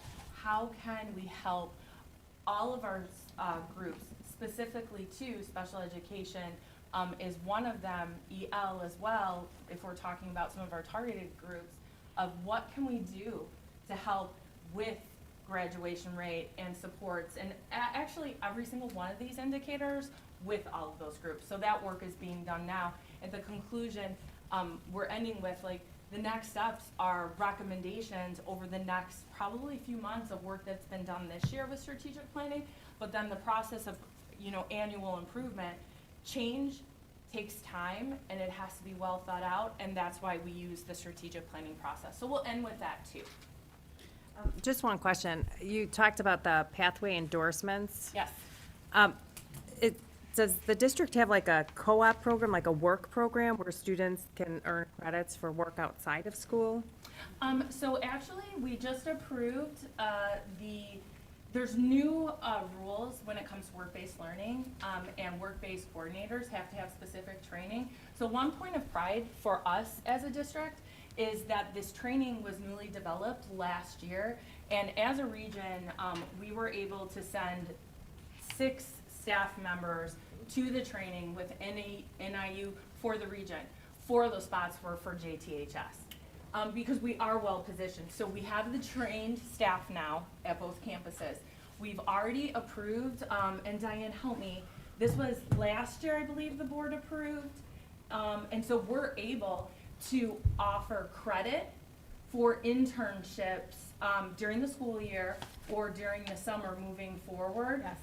And that's what we're working with those. That's part of those pathway endorsements. That would be part of the pathway endorsement? Yep. Okay. And it is different than like the co-op program. There's different components to it, but we have the ability to do that credit There's now. one, that's a course that we approved, I think, almost 2 years ago, and it was 60 hours of summer work. We would have to have a staff member checking in on that student or students, and they would get credit for a component of work-based learning during the summer. So ISBE has 2, during the summer and then during the school day. So the summer one we've had on the books, but we've never had someone We will this summer. trained, but we have someone trained for the summer. And then we have now new programs, which you'll be hearing more about with the CEO, where we'll have students having work-based experience during the school day. And we can then expand. There's some really good models out there, but the work we've been doing and partnering with the CED internship program. So one of the requirements of that program is an internship that lends itself to 60 hours. And that was at a minimum. So that was purposely done so that it will qualify for students to earn earn credit, but they're also getting paid. So they can have both happen at once, which I think is really exciting for our students, because if you have the majority of the population that is low socioeconomic, they can't choose between, credit, volunteer, and a paid job. So in the future, we'll even be able to do that like throughout the school year, and so that's what we're working on with the program too. Did that answer your question? It did. Can I just highlight that you guys also forgot, a lot of these are academic based, but the SEL based, after listening to our student ambassador and having that club fair, that's a way for kids to feel connected and help a graduation rate. But, that's another important aspect of it too. And I want to share, and it was awesome, and the kids wrote those themselves. I just want to put that out there. But we had a club fair at Central, but we also had an athletic fair. So it was over 2 days, with a goal being getting more engagement. And I had the opportunity to go over there, and like the kids were really getting information. They were going over to the tables, and so for both. So I know it's something we're really focused on, the continue engagement in clubs and activities, because we know, again, that's what connects some kids to school. Well, Thank you for that's sharing that. what connects most of them. I mean, most of the things that we heard, other than a few of them talking about AP classes, right? Like they were talking about the other things that they do, right? And Like I think, what makes a high school day? yeah, or the high whole, school because it's a whole experience. It's not just the classes. All right. So now we're going to move to proficiency. And again, there's 3 academic indicators that are for proficiency. English language arts, which is 7.5%, math, which is 7.5%, and science, which is 5%. So what you see, and it's so small, in the first box on the left, that's our SAT data as a district. So the light green is where we're at as a district, and the dark green is the comparison to the state. And then on the right, that's the DLM, which is the alternative assessment, which generally, usually around 1%. There's a waiver for more students to take that assessment, but that would be most appropriate usually for like our AVAC students, but not all AVAC students, but for the majority of our AVAC students to take that version of the assessment. But all of that is combined together for proficiency. And then the science assessment, again, that's the state assessment. It's created by the state. Enough said on that one. And so then proficiency and participation rate are also at the bottom for ELA, for math, and for science. And again, participation rate, we're trying to always get to 95 or above. And so the district is at 95%. However, Central was slightly lower. And part of the problem is you have 2 opportunities to give the SAT. They're designated days. If the kids are not in school on one of those days, they don't take the assessment. So again, when I talk about chronic absenteeism being an obstacle, it's an obstacle for multiple indicators. And so again, this is proficiency. We'll also be sharing our STAR data in an upcoming board meeting when in January, when we really show and we use that data for growth to see where kids are at, to see where we can bring them, and we find that data more informing of where our students are and the work that our teachers are doing. And we also use that data to do some program evaluation, so you've seen some of that data in the past.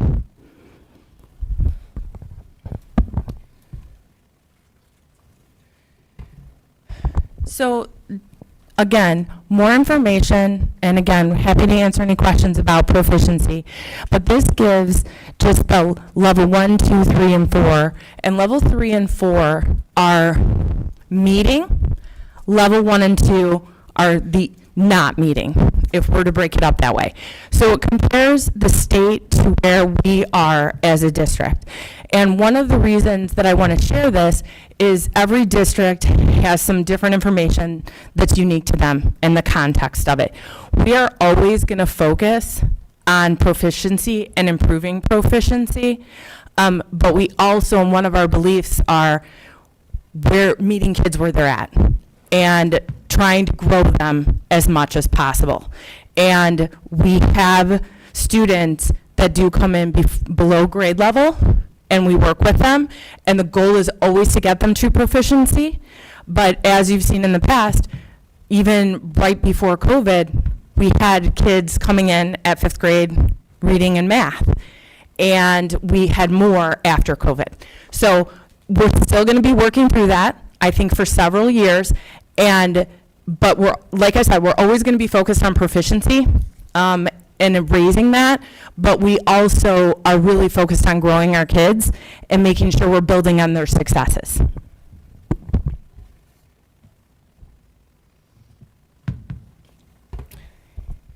I think this is really important information to understand because this is English language learner progress to proficiency. Joliet Central and Joliet West aren't that different from the state as we're looking, with the highest percentage of students are in entering, beginning, developing at both of our campuses as well as the state. Why I'm sharing this is that if you're a junior and it's not your first year in this country, you take the SAT in English. So that's something that we all need to be aware of. And the accommodation is a glossary.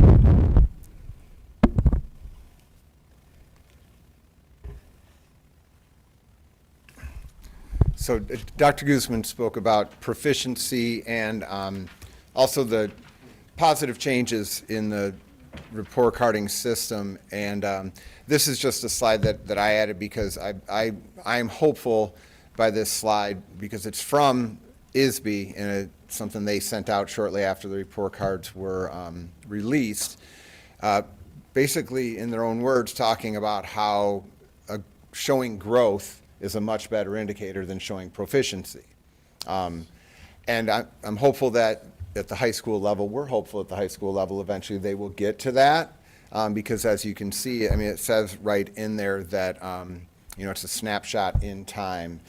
Growth takes into account socioeconomic and other challenges and things that we're all very well aware of. And Dr. Guzman already spoke to the challenges there. So again, just something, hopefully we will see that, I think, once we get enough data points statewide with the PSAT suite. I'm hopeful that they'll switch to that. Shad, I fast forwarded one slide too Okay. fast. Because I think one of the pieces, I'm sorry, this I think is really important because this is our growth in our EL learner population. And this isn't a problem because we have great staff, and as a public school, we welcome everybody who enrolls. But what this does show is our really huge amount of growth at both campuses that is higher than the state's growth. And so at, you know, from 2018 to 2023, it shows how much growth we've had with this population. And like I said again, so we do have more students taking the SAT who can't read it. Or are having trouble reading it. And I think that's a problem, and I think that's something we keep talking about. And so as we're working with legislators and as we're working with counterparts at the state, some things we've talked about tonight, like students that we should not graduate because they need to continue services, like that should just be changed, right? That's something we need to talk about. And then I think we need to talk about this too, because I can't imagine how a student feels sitting in front of a test that they can't read. And so just something to think about as we're talking about this, because that's not the kid's problem. And I just think that that is not a good solution. So we'll keep working on this, and we're talking to people about it, but again, I think the context helps, and we need more people talking about it. Well, I think that too highlights what Mr. Hallian was talking about, where growth is a better indicator of success of schools, because we're not all playing the same game, right? We're not all on the same field. We're not using the same equipment. It's inherently different no matter what district you're in. So that's a good point, Mr. Hallian. More equitable. Yeah, I have a question. You don't have it in this, but can you provide or show data maybe next month about your students that have exited out of EL services, if that has improved, because that might show you some of the growth? How many kids are, you know, starting at what level and where are they ending, you know, based on the access scores? I think that would be helpful to see. And then, just so you know, those special ed kids are not going to count against you in 2025. There is new legislation there. Thank you. So it's When been I a called long ISB, time they did coming. not know that, No, so- it is coming, yeah. Okay, fantastic, because I It- did call. Let's hope that since the SAT is now online, that it will be easy to have it in different languages. They can't test them. They won't. It's not an accommodation that they're providing. The other thing that it's important to note, and this is something we can add to, so if you want to write this down. And we're already looking at the data. Students who have refused services still get tested too. So we're looking at the students that didn't, you know, grow. We're looking at that, and so far, a high percentage of the students that didn't grow on the access, because we still have to test them, declined services. So that is something we continue to work with. And I don't have the numbers off the top of my head, but I do know that the numbers of refusals at the central campus has gone down. so that's something And to there's a lot of celebrate progress as well. being made at District 86 in this area too, because we had a Across the articulation district, meeting. too. So we're hoping that then we'll start seeing that as well. If we stop sort of the stigma that some families have with receiving services. So we all just need to keep working on that too. Yeah, and Mr. Nerd, you said same at the West Campus, those refusals are down too, so that's helpful. In terms of areas of focus to improve proficiency, obviously classroom instruction and the work that teachers do in the classroom is going to have a tremendous impact on that. But we've just listed here some things that are just recently implemented or in the process of being implemented that we think will also move the needle in the area of proficiency and hopefully eventually growth. Any questions about any of the things on there? Is this the first year that you've been co-teaching English EL, or have you been doing that and then rolling it out? Rolling it out.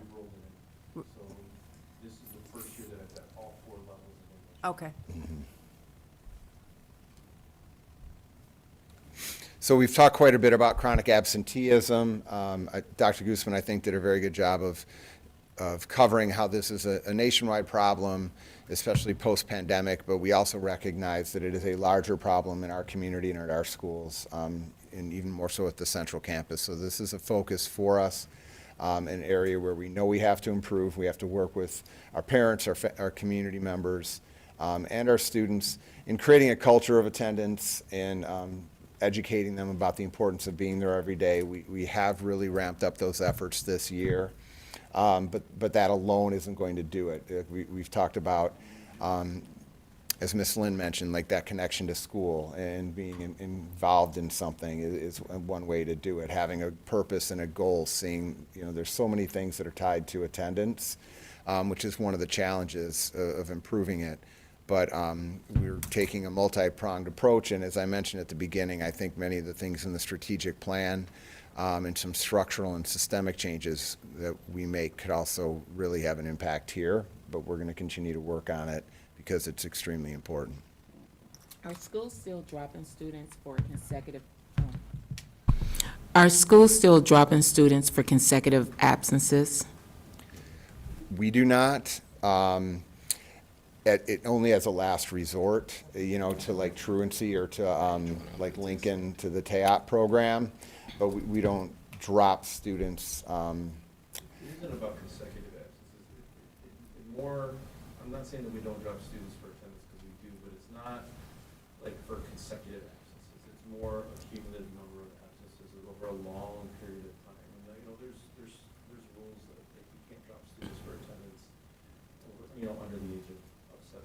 So like we have students that we don't drop students for attendance at least until their junior year of high school. That's all cases. And when that does happen, it's not like an arbitrary number, like if you hit X amount of absences, you will be dropped. It's more, and this goes to like when we're looking up these non-grads, there's a lot of conversations with the family about like, your son's a junior, he only has 8 credits, he's not coming to school. There might be a better option for him to whether it be a GED program or something else. So that's usually, if someone's dropped for absences, it's because they're not progressing at our schools, and they need to probably pursue another option. And so, like, we do then partner with, like, JDC and talk about the GED program. But then also, and again, this isn't going to help our graduation rate, but when we're having these conversations, we're thinking about what's best for our kids, too. So recently, when we had our first JREC meeting, we also brought in Joliet Job Corps in, so that individuals could hear more about their program and everything. And I did call the state. It's really not even though they take students at 16, we really shouldn't be counseling students under the age of 17 to drop to a program. A parent could make that choice, but that's not something we should do. But they take students that are 16, or I should say individuals 16 to 24, and almost none of the students that currently go there or workers that are there are from Joliet. And they do have open spots, and they have some really good programs. And so I think everybody was really impressed who came, like community partners who heard about that program. We had counselors there too.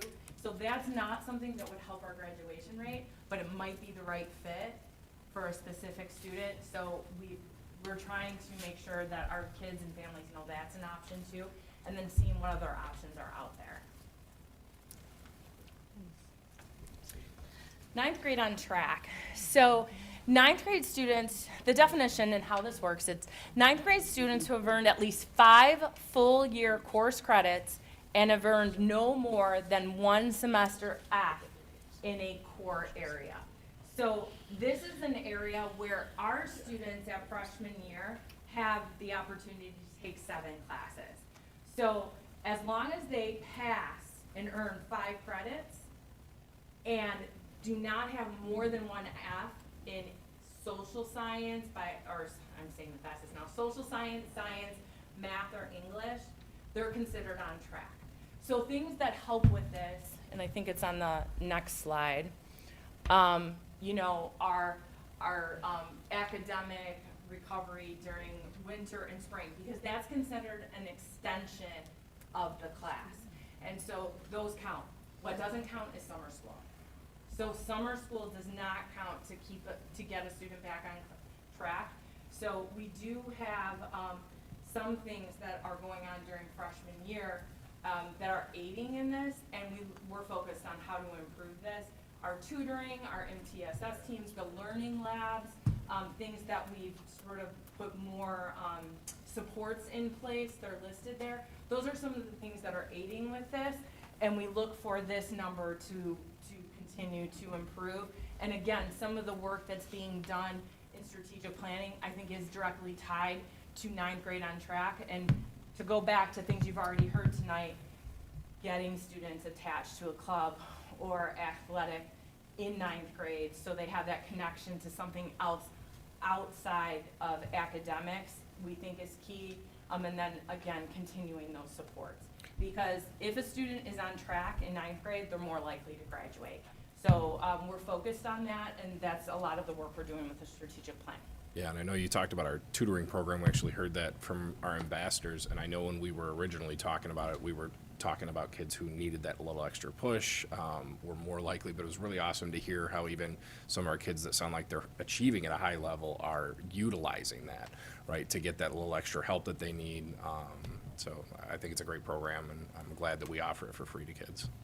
Have we figured out the transportation inequities for those winter and spring credit recovery programs? We haven't, and part of our issues with some of our plans, and we've talked about that, is, you know, the limiting factor of bus drivers. And so it's something we can still look at. The turnaround time is really, really difficult, and then the break portion of it. So it's not something that I think is insurmountable, but we don't have a perfect solution, because to develop the routes, there's no time, like, in between, and that's part of our issue. We put time in between when summer school starts, and we're able to know who's in those classes. It's hard because sometimes they start the very next day or 2 days, or really the next school day. So that's part of the issue. Unless you try, post the position, see what's available, see who can do it. I mean, you have activity runs, you know. We did survey. We can survey staff again and everything to determine if it's even feasible. We can look at it, absolutely, absolutely. Can I say to you that there's other things as far as ninth grade on track, and what I mean by that is, you know, that we'll, last year specifically, freshman level, since we're talking freshman on track, is specifically with some of our math students that when you struggle in the first semester, doing something within their schedule itself, the second semester, now they still have an F on their report card from first semester, recovering that credit while still working on second semester. Like those, like, there was about, I can tell you right now, that there was 50 students at the West Campus that at the end of second semester without summer school, you know, won't show up in these numbers, but did recover that math credit now. Like it's part of an advisory or in a gap, that gap? Taking them out of your elective and recovering that math credit second semester. It's like an For off first semester blast and type. then with their second semester math already in there, both for double block students and for regular, like. So the potential of a freshman student to be in 3 periods of math is Not there? three. No, No, they wouldn't come, they would come out of the block and they would do seconds. Okay. Didn't the percentage, though, for the ninth grade students go down from the year prior to this year? I'm reading 77%, and then now it's 75. Yep, they're a different group of students, so yes, the number was lower than the previous year. So the programs didn't work. Well, no, not necessarily. We. I realize that these ones in 21, 22 moved forward. I realize that. But I thought we implemented some new programs for this year. We have extra supports in place, but we still do have students that had different things that affected them during COVID. So I can't say if that's absolutely part of it. They were relatively close, but I don't know how COVID could affect this year for a freshman. Can I add to, like, we have, like, I don't wanna say that our programs don't work because there are people behind these programs. I think part of it, like with Dr. Guzman and what we've been saying is, when students don't come to school. Oh, I realize that is the problem. So we have, right now, with MTSS, with our grade level teachers that have release time, we have watch lists of students that we are identifying as off track. We're worried about them based on their academic, based on their grades or credit deficiencies.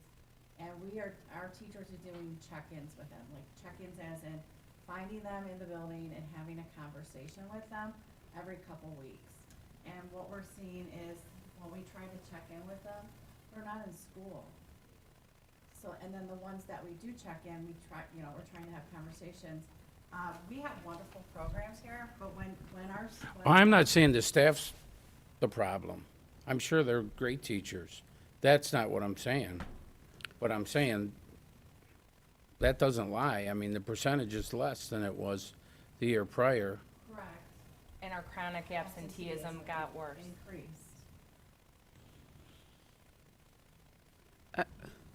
I'm confused. Can you repeat what you're saying?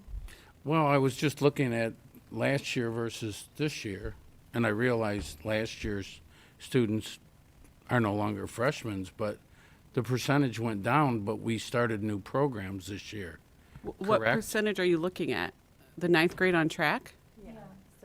Yeah, at least 5 full-year course credits. So you're saying our chronic absenteeism is up? No, our it is, freshman on track went down. He's asking what's the correlation between the freshman on track going down from last year to this year. I would say too, a lot of that has to do with each individual group of students are inherently different too, right? They're completely different kids, which is difficult. When you work in education, you understand grade bands of kids that can provide different challenges than other ones, year after year, depending. Some are just a little bit more difficult or pose different challenges than others. And COVID's going to affect schooling for years. Until our kids who were in kindergarten graduate, it will completely affect every single year. Every kid was impacted differently. And so to say COVID has no impact on these kids is not correct. I'll rephrase that question. It seems like it isn't as bad in other districts. What districts are you referring to? Well, look at the report card. I'm asking you specifically if you're. 204. Okay, so what is their number specifically that is less than ours? I don't know, I didn't write it Well, down. okay, but then you can't sit here and say our district's not doing I'll well email compared it to to other you. districts and then I'll not be have the happy data to email back it it to up. you. I also think, though, one of the contributing factors are some of the things we talked about. We do have more students with higher needs, specifically EL, who are coming to us, a higher number of newcomers. And I think it's important to point out that some of our students who are coming to us in the EL bilingual program aren't literate in their first language, and we have to work with them on that, as well as literacy in English. So it's not an excuse. We're going to continue to work. This is another area where we can delve into, what's going on with certain students and everything, and we are working on programs specific to ninth grade students, the more flexible programs that might have a higher impact going forward. I think- So we'll continue to look at that. I also think we just need to, we can't look at other districts who are not comparable to us. We have, what, a 68% population of Latinx students?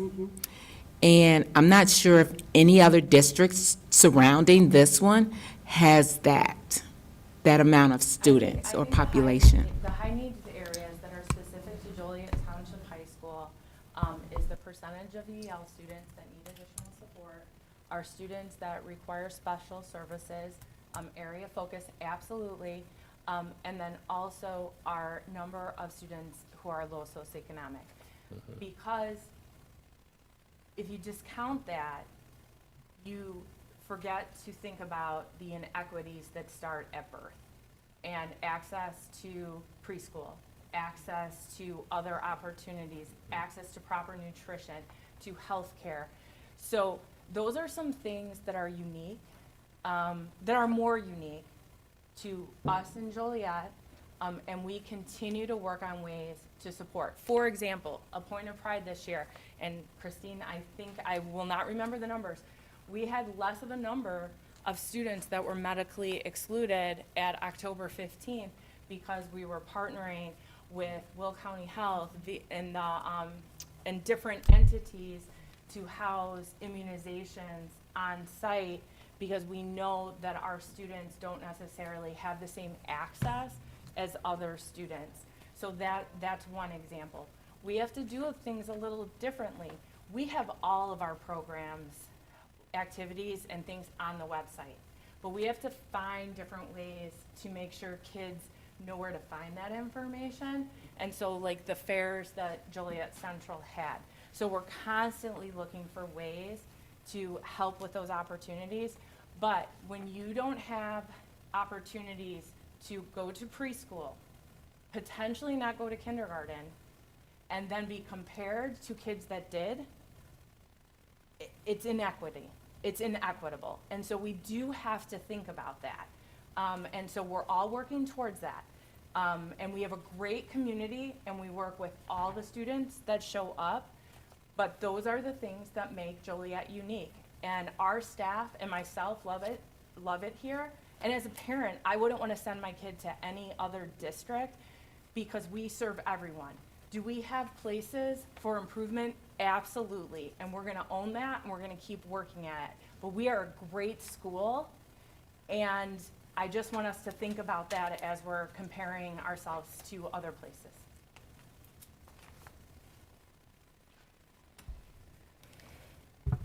So I think we talked about our focus for ninth grade on track. If there's any questions, I'll be happy to answer that. But basically, what's our next steps? And again, our goal for continuous improvement. It's really associated and embedded in our strategic plan. And looking at our data, there might be things that come out that, we look at each year with the school report card, but this is going to ultimately lead to recommendations that are going to come to the Board of Education. Short term, in the next 3 months before we do staffing, and then also long term for us to think about and beyond. And that's an annual cycle of improvement. So these are just some of the areas that you're going to be seeing recommendations and associated presentations on that is associated with the great work that's going on right now. And I can tell you, we've never had so much engagement in action planning, planning team, I don't even know what you call them, strategic planning, action, implementation teams. I just made that up. But we've had so much engagement on these teams from parents, staff, communities, and some students. And so we're really excited about that, and so we'll be bringing those recommendations forth. And I've been meeting with the leaders of each of those teams and checking in, and there's really great work being done. So, any other questions? As a person on one of the committees, I absolutely agree. Thank you. Any other questions? Thank you. Thank you.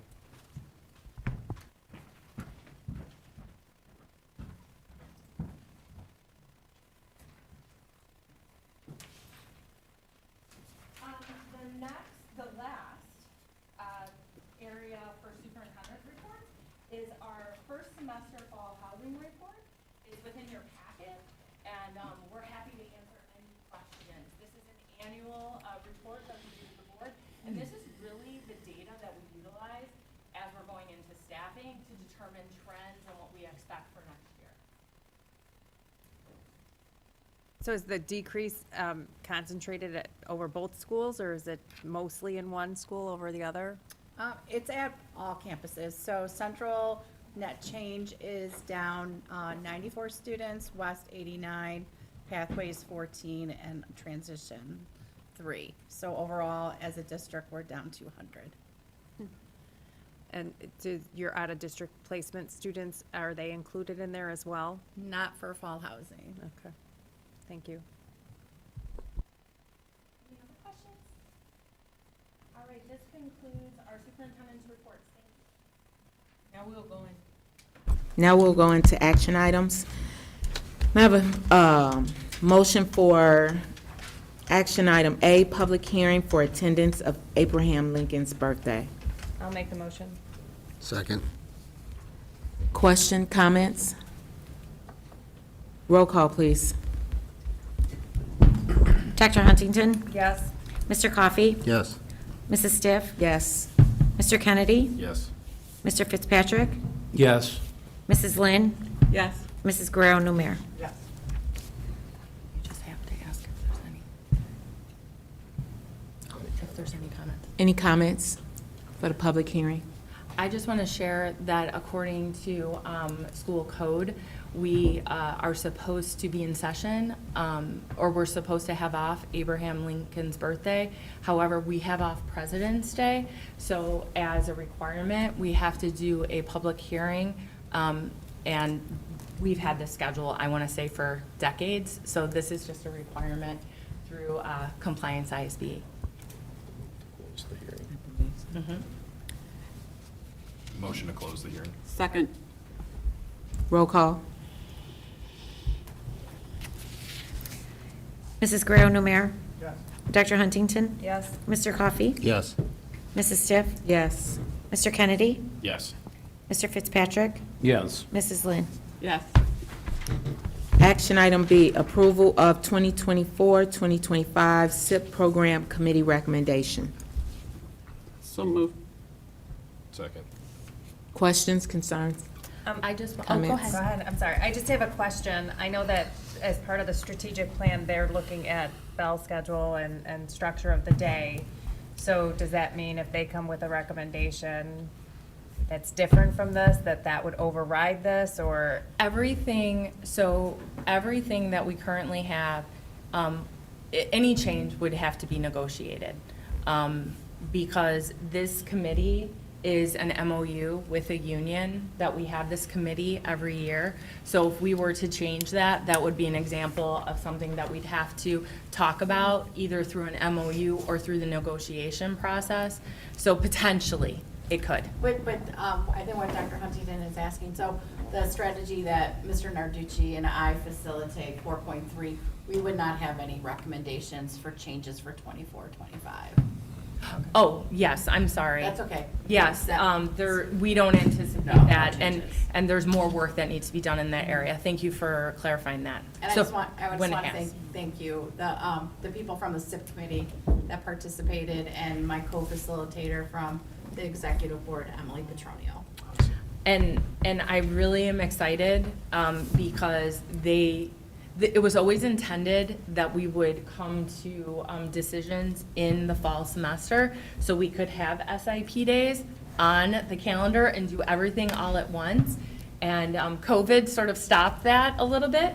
And so I'm really thankful to the leadership for getting this done, because the next item that you will have on here, it has school improvement days as well as like all the holidays, and it's concluded.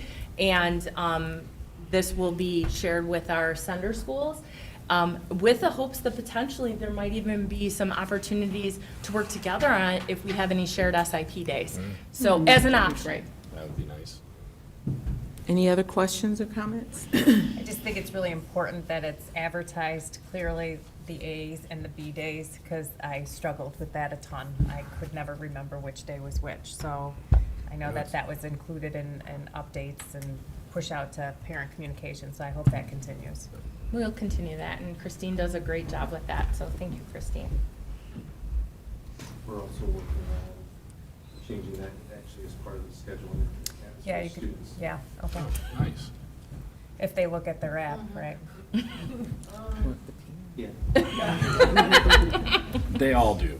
They all look at the app. Wishful thinking, just putting it out in the ether. Roll call, please. Ms. Lynn? Yes. Mrs. Guerrero Numer? Yes. Dr. Huntington? Yes. Mr. Coffey? Yes. Mrs. Stiff? Yes. Mr. Kennedy? Yes. Mr. Fitzpatrick? Yes. Action item C, approval of 2024-2025 school calendar. So, Do I have a motion? sorry, I was really excited about that.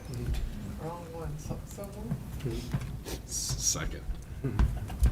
Questions, comments? No. Is this also a MOU, like do you have a committee that works on this? So we share this with the union. So actually, we have a monthly meeting with the union executive leadership team, usually a week before the board meeting. So we shared it with them for input, and we talked about it last week. Did that answer your question? It does. I just, like I am always curious about how people decide, should we do our teacher institutes Thursday, Friday, and start fresh with kids on Monday, or should we push it to the other time? We also have done surveys in the past and you'll have, we'll have suggestions to break it up, but we have found that the way that we do it now, people usually end at their own campus, at least one of the days. And the 2 days seems to be preferable to staff. And so we've done that through surveys to collect that. And then, of course, the union will bring forth suggestions to think about for the following year. That answered my question. Thank you. Thanks. Roll call, please. Mr. Fitzpatrick? Yes. Mrs. Lynn? Yes. Mrs. Guerrero Numer? Dr. Huntington? Yes. Mr. Coffey? Yes. Mrs. Stiff? Yes. Mr. Kennedy? Yes. Action item D, contractual agreement between Joliet Township High School Office Staff Council, AFT, Local 604, AFT, IFT, AFLO, CIO, and the Board of Education, Joliet Township High School District 204. So moved. Second. Questions, comments? I just, oh, go ahead. No, you go first. I just want to say thank you, and thank you to the eloquent staff member that came up here and shared how respectful the meetings went, and that was not lost in translation. It's very important that we continue to maintain a safe negotiation that's always respectful, and I'm just really glad that she reiterated that. Thank you. And I just want to, I'm thankful to the union leadership as well as the leadership of Dr. Hampton and his team for working through this. And I think it's a really good contract. So thank you for your leadership. Agreed. Action item E, I'm sorry. We're just so excited. Roll call, please. Mr. Kennedy? Abstain due to a conflict of interest. Mrs. Lynn? Yes. Mr. Fitzpatrick? Yes. Mrs. Guerrero Numer? Yes. Dr. Huntington? Yes. Mr. Coffey? Yes. Mrs. Stiff? Yes. Action item E, approval of the 2023 tentative tax levy. May I have a motion, please? So moved. Second. Questions, comments? Roll call, please. Ms. Stiff? Yes. Mr. Kennedy? Yes. Mr. Fitzpatrick? Yes. Mrs. Lynn? Yes. Mrs. Guerrero Numer? Yes. Dr. Huntington? Yes. Mr. Coffey? Yes. Action item F, approval of the 22-23 annual financial report. May I have a motion? So moved. Second. Questions, comments? Roll call, please. Mr. Coffey? Yes. Mrs. Stiff? Yes. Mr. Kennedy? Yes. Mr. Fitzpatrick? Yes. Mrs. Lynn? Yes. Mrs. Guerrero Numer? Yes. Dr. Huntington? Yes. Action item G, T&I roofing recommendation. May I have a motion? So moved. Second. Question, comments? Yes, this is a project that we actually paused last year so that we could complete the master facilities assessment. So we're bringing forth the recommendation to re-roof the existing T&I building of approximately 28,000 square feet. Project will occur this summer. Any additional questions, comments? Roll call, please. Dr. Huntington? Yes. Mr. Coffey? Yes. Mrs. Stiff? Yes. Mr. Kennedy? Yes. Mr. Fitzpatrick? Yes. Mrs. Lynn? Yes. Mrs. Guerrero-Numer? Action item H, asbestos abatement for Joliet Central High School culinary arts renovation. May I have a motion? Second. Questions, comments? Yes, this is a recommendation for a project to remove asbestos in the culinary arts renovation project for Joliet Central. This project will occur during Christmas break so that we can immediately start construction at the end of the school year. Any additional questions or comments? That's exciting. Will the building be closed during that, or Yes. is it gonna be? That area will be The closed. area will be closed Yes. out, but there's. Yeah, it's not a lot of traffic during Christmas break, and I believe they said it would take about 4 to 5 days, and they encapsulate that entire area that would be impacted. If there's offices in close proximity, they'll relocate them Yes. during that time? Yes. Okay. Thank you. You're welcome. Roll call, please. Mrs. Guerrero-Numer? Yes. Dr. Huntington? Yes. Mr. Coffey? Yes. Mrs. Stiff? Yes. Mr. Kennedy? Yes. Mr. Fitzpatrick? Yes. Mrs. Lynn? Yes. Action item I, donations. May I have a motion to accept? Second. Questions, comments? Just want to thank WeatherTech of Bolingbrook for donating 2 pallets of hand sanitizer. That's always comes in handy in schools. And Deb Cole, she always donates annually to our schools. It's very much appreciated. Thank you, Deb Cole. Roll call, please. Mrs. Lynn? Yes. Mrs. Guerrero-Numer? Dr. Huntington? Yes. Mr. Coffey? Yes. Mrs. Stiff? Yes. Mr. Kennedy? Yes. Mr. Fitzpatrick? Yes. Action item J, personnel reports 1 through 15. May I have a motion? So moved. Second. Roll call, please. Oh, we didn't have any comments? I was going to say, I don't think we can allow Mr. Hallahan to retire. But I guess if he wants to, then it's okay. I'm sorry. But want to thank you, Mr. Hallahan, for your work as a principal. I did work under Mr. Hallahan before I left for another job. He's an outstanding leader. He still has time, okay? Yep. Yeah. That's, I Yes. just think that we Scary. just, don't allow it. Thank you. All right. Any more? No. Okay. Roll call, please. Mr. Fitzpatrick? Yes. Mrs. Lynn? Yes. Mrs. Guerrero-Numer? Yes. Dr. Huntington? Yes. Mr. Coffey? Yes. Mrs. Stiff? Yes. Mr. Kennedy? Begrudgingly, yes.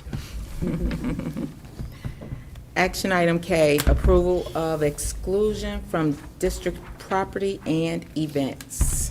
After receiving and deliberating the information contained in the hearing officer's report, the Board of Education is charged with deciding, 1, whether or not a policy was violated, 2, whether or not removing the person from all Joliet Township High School properties is in the best interest of the school, 3, whether the specific duration of the recommended no trespassing was appropriate or other discipline should have been applied, and 4, whether the continued presence on District 204 property would either A, pose a threat to safety of students, staff, or members of the school community, or substantially disrupt, impede, or interfere with the operation of school. The Board of Education must then convene in public session to formally vote on the motion to no trespass if no trespassing is the consensus arrived during executive session.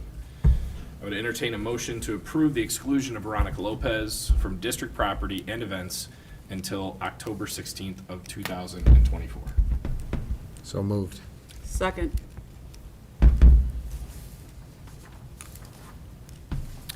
Roll call, please. Mr. Kennedy? Yes. Mrs. Lynn? Yes. Mr. Fitzpatrick? Yes.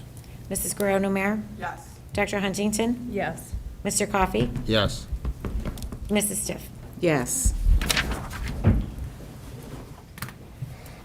Action item L, student discipline recommendations. After receiving and deliberating the information contained in the hearing officer's report, the Board of Education is charged with deciding, 1, whether removing the child from his or her learning environment is in the best interest of the school, 2, what the rationale is for the specific duration of the recommended expulsion, 3, whether all appropriate and available behavioral and disciplinary interventions were exhausted, and 4, whether the continued presence in school would either A, pose a threat to the safety of other students, staff, or members of the school community, or B, substantially disrupt, impede, or interfere with the operation of school. The Board of Education must then convene into public session to formally vote on the motion to expel, if expulsion is the consensus arrived at during executive session. I would entertain a motion for case number C2-32402 to recommend expulsion until June of 2024 and place at Lincoln School. So moved. Second? Roll call, please. Mrs. Stiff? Yes. Mr. Kennedy? Yes. Mr. Fitzpatrick? Yes. Mrs. Lynn? Yes. Mrs. Guerrero-Numer? Yes. Dr. Huntington? Yes. Mr. Coffey? No. Propose a motion for case number W232403 to recommend expulsion until June of 2024 and place at Lincoln School. Have a motion. So moved. Second. Roll call, please. Mr. Coffey? Yes. Mrs. Stiff? Yes. Mr. Kennedy? Yes. Mr. Fitzpatrick? Yes. Mrs. Lynn? Yes. Mrs. Guerrero-Numer? Yes. Dr. Huntington? No. I would entertain a motion for case number C2-32404, recommend expulsion until June of 2024 and place at Lincoln School. May I have a motion? So moved. Second. Roll call, please. Dr. Huntington? Yes. Mr. Coffey? Yes. Mrs. Stiff? Yes. Mr. Kennedy? Yes. Mr. Fitzpatrick? Yes. Mrs. Lynn? Yes. Mrs. Guerrero-Numer? Yes. I entertain a motion for case number C2-32405 to recommend expulsion until June of 2024 and place at Lincoln School. May I have a motion? So moved. Second. Roll call, please. Mrs. Guerrero-Numer? Yes. Dr. Huntington? Yes. Mr. Coffey? Yes. Mrs. Stiff? Yes. Mr. Kennedy? Yes. Mr. Fitzpatrick? Yes. Mrs. Lynn? Yes. Propose a motion for case number W232406 to recommend expulsion until June of 2025 and place at Lincoln School. May I have a motion? So moved. Second. Roll call. Mrs. Lynn? Yes. Mrs. Guerrero-Numer? Yes. Dr. Huntington? Yes. Mr. Coffey? Yes. Mrs. Stiff? Yes. Mr. Kennedy? Yes. Mr. Fitzpatrick? Yes. Do we have any unfinished business?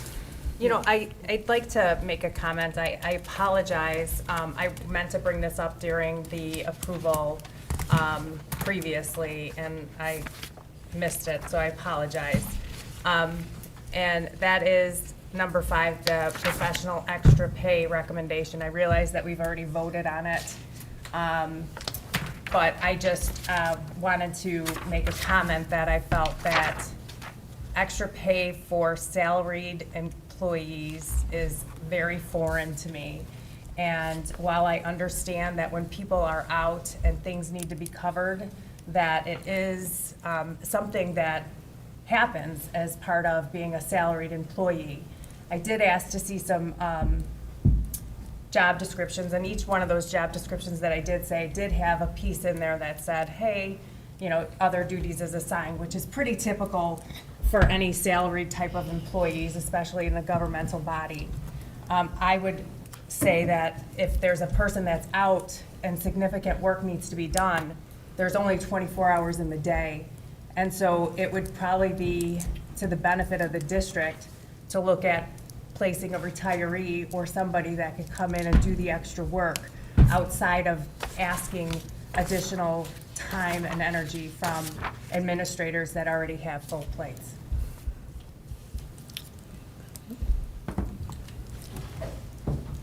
Thank you. Correct me if I'm wrong, but these looked like they were for sports and then No, there's, industrial tech? What's that? there's two administrators that were, utilizing the procedure that the board approved last year, and we've used 3 other times, Gotcha. in this situation. So we deferred to that procedure. Gotcha, that was underneath Yeah. later. No, that's okay. That procedure came into place during COVID when there was so much extra responsibilities put on to the administration that I think it was brought up at that time. And people weren't leaving other positions, so it was harder to fill Yeah, positions too. yeah. So we want to. Well, I think that everybody's always asked to do extra when there's somebody out or there needs to be some coverage. And I think that it's very difficult to determine who's doing what. How do these two people get determined? Like, there's nobody else that's gonna be doing any other things? If people, like, is there a process to say, hey, I did 5 extra evaluations, I want more money? I mean, I think part of the issue when you have salaried employees and you're tipping them out for doing some extra work, we all do extra work, we're salaried employees, that's kind of the expectation of the job. And I'm not suggesting that everybody's worth $1 million. I get it, you're doing extra work. But, you know, I've worked in education for 30 years, and that's what we do. We support each other in times of being out, and we make sure that we're covering everybody's work so everybody's whole, but we certainly don't get extra pay for it. We do that in other ways. And like I said, if there's so much work that it can't be covered by everybody helping everybody out, then hire a sub. There's lots of retirees out there that have the credentials and can do the evaluations if that's what the problem is. And that's not even posted or considered, and I think that that's something that should be talked about. Thank you. That's well noted. We'll talk about that. Can I talk now? Sure. Because we're on board reports, right? No, we're on Oh, unfinished business. sorry, just kidding. I don't have any Okay. unfinished business. And then we have new business. Just a couple Yeah. policies. Yep. Just a couple. So under new, obviously, under new business, this is first read for these policies. I shared a table that summarizes the changes with policies. Most of them are legislative. There are a few that I summarized that do have questions. And there was one where we did consult the district attorney. So if you have any questions about any of those, please let me know, but they're pretty straightforward. And I just want to thank Ms. Rico, I wanted to say Orda. I want to thank Ms. Rico. That's me too. We just got this like a week and a half or 2 weeks ago, and she put it all together so that we could get some of these to board, because there are things that go into legislation as of January 1st. So we wanted to make sure we're on the ball. So thank you, Ms. Rico. Of course. Thank you. Board reports. Sorry for skipping ahead. Oh, that's okay. We talked in the school report card tonight about equity and aversion, and I just want to say I'm grateful that the Illinois Association of School Boards Conference is this weekend coming up, and that we have the opportunity to go and to learn and grow. And going to an entire equity and aversion conference, day one, is pretty awesome. And we can talk about some of the already 2,000 additional people that came to Joliet and in our community just this year that are already here. I want to just say I'm grateful to also have a district that acknowledges that whether or not a city, a government, politicians, whoever does not want to accept or care for, we do, no matter what. And then we come up with ways by collaboration to help these students, regardless of what their language is, what their background is, what their trauma is, and we try to integrate them to the best of our ability. There's a lot of trauma that happens when you leave your own country and the trauma that occurred there, and it's just important that we continue to strive and move forward, and I just appreciate that about our district. Also, just and even with our calendar, just working with our feeder districts and making sure that we have the most equitable calendar and working with them so so that children aren't missing school necessarily because of childcare issues and other inequities that we are very aware of in our community. And making sure, again, we go through grants, we have good fiscal responsibility, so that children can get just what they need. I appreciate that, and thank you. Thank you, Lorraine. To add on to what Ms. Newmeyer has said, I have sending out the I am not. Dr. Guzman will send out for us the vote things we need to vote on at the conference for new legislation coming up. And there is one thing to maybe look at that Dr. Guzman will hopefully highlight, and I have highlighted for her. So if you can, just let her know how you feel about those so I can get the vote in on Saturday. Will that be sent via email or? Yeah, Yeah. okay. And then do we respond with our vote to you? Okay, Mhm. thank you. First time. Yeah. And if you look at where it tells you what the vote is, and it also tells you how the Illinois School Board Association is recommending to vote, but it's ultimately up to us. Yeah. There was an email that specifically said all those things already. Okay, thank you. Sorry, it's been a busy week. That's okay. Any other board reports? I've got two. So upcoming at this week at Central Campus, there is a Special Olympics basketball game at 5:15. There will be a staff versus students game that I got roped into. So anybody wants to come see some poor basketball, you can watch me play. So that's exciting. Special Olympics is near and dear to me. I was actually the person who started it in this program, so really enjoy seeing where all the coaches have taken it. It's a really good program. Also had the opportunity to go down to Central last week and see the Veterans Day Assembly with Dr. Guzman.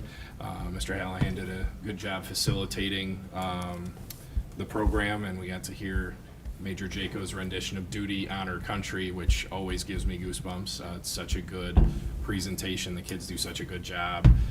And Ms. Schlishman did such a great job having all of our veterans there and then giving background on all of them, and having a chance to meet them was great. But definitely want to give thanks to our staff that served, Chuck Ball, Eileen Bogle, Gardner Coughlin, Mark Dunn, Francis Farmer, Brian Furzik, Larry Gellin, Amber Grazzini, Sandra Green, Phil Jaco, Calvin Lee, Gary McClellan, Ray Orozco, Alfred Big Al Warren, and Nicholas Zorn. So definitely want to make sure they got recognition. That's why we had last Friday off. Very grateful to all those who have served. Thank you. Any other? Okay. So now we'll go into our public comments.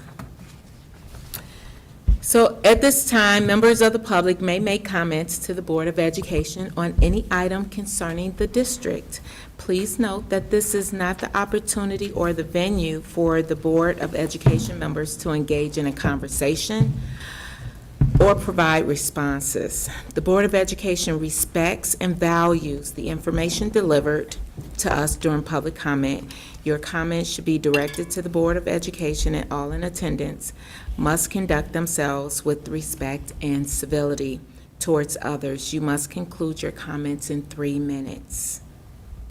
Thank you. Ms. Yes. Rigo. Bryn Hertzman.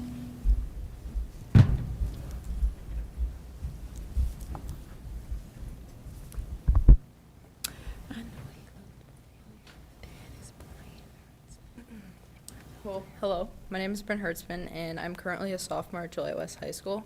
And I just want to thank the board for the opportunity to speak today. I'm here because I'd like for you to consider adding an American Sign Language, ASL, 3 and 4 to the Joliet Township curriculum. During news conferences, concerts, and any other event shown on TV, there's usually an ASL interpreter who's standing next to the person speaking. I was so interested in the way that they move their hands, their gestures, and their facial expressions, and it was watching them on TV that made me want to take ASL in high school. I'm so glad I did because it is a very welcoming class, and I get to understand more about the deaf community while learning how to use my hands and gestures as a sign. One reason it is important to continue ASL into my junior and senior years is because it makes for a stronger college application. For example, when looking up requirements for U of I found that 2 years of a foreign language is required, but 4 is recommended for your application to become more competitive. This is similar to ISU. They require 2 years, but they recommend 3 years for competitive application. This is true for most other colleges and universities as well. I would like to take ASL for all 4 years of high school so I can have that competitive edge in my application and be better prepared to continue my learning of the language while in college. We all know the amount of learning loss that can happen in 2 years, so ASL 3 and 4 are essential. A second reason why we need ASL 3 and 4 is that they fit in with the strategic plan. The Strategy and Action Plan 4-1 states, "We will maximize the district's resources to update facilities, improve collaborative and functional spaces, and develop creative programming and scheduling to meet the ever-changing needs of our students and community." In number 2 of this plan, you talk about creating a student survey to find out the new elective classes that should be developed based on interests. While I did some of that legwork for you, I created a petition to discuss the addition of ASL 3 and 4. And within a week, I had over 200 signatures, or around 200 signatures. I have also had one-on-one conversations with many current ASL students to discuss if they would take an ASL 3 and 4 if the school offered it, and it has been an overwhelming yes. Last month, I sent an email to Social Science Curriculum Director, Mr. Oswald, asking about the possibility of creating an ASL 3 and 4 for next year. His response did not leave me feeling very hopeful. He told me that this was something that he had been looking into for a while now. He said, and I quote, "Some considerations that I need to work through are staffing these courses and some of the costs that goes with the new courses, including hiring new staff, which is always very hard to find," end quote. While I understand that this is a concern, I know it is possible because other high schools in the area, like Plainfield Central and Minooka, have been able to make it work. Minooka has even expanded its program outside of the classroom. They offer students the opportunity to go to restaurants, order in sign language, and get used to signing in public settings to give them real-world experience. Joliet Township has been a leader in meeting technological needs. We were one of the very first to give every student their own computer, but it is falling behind in elective offerings. It is time to break even or even move past other districts and provide students with the type of electives that will keep us engaged and excited to learn. One final reason I want this class to continue into 3 and 4 is that there's so much to learn in ASL. And with that knowledge, I can help others who live in a silent world, and I can give them a voice. According to the State of Illinois' Deaf and Hard of Hearing Commission website, over 49 million people in the U.S. suffer from some sort of hearing loss, and many of them use ASL to communicate. I plan on becoming a nurse, and so being able to take ASL all 4 years will give me the ability to directly communicate with the deaf population to provide a fast and effective patient care. I will be also able to accommodate their needs and provide a respectful and compassionate patient experience because we won't have to wait for an interpreter to show up. I have a passion for learning this language, and sometimes I will be the only one in the hospital or doctor's office who will have the ability to help. But without the ASL 3 and 4, I'll just be another part of this patient's frustration. To finish up, I just want to say I appreciate the opportunity for you guys letting me speak today and for your thoughtful consideration about bringing ASL 3 and 4 to the students of Joliet Township. If you have any other questions for me, please let me know, and thank you and have a good night. Thank you so much. Thank you for your patience. Yeah, we don't normally like say anything after public comment, but I just want to say you did a really nice job. Yes. Agreed. Thank you. We have a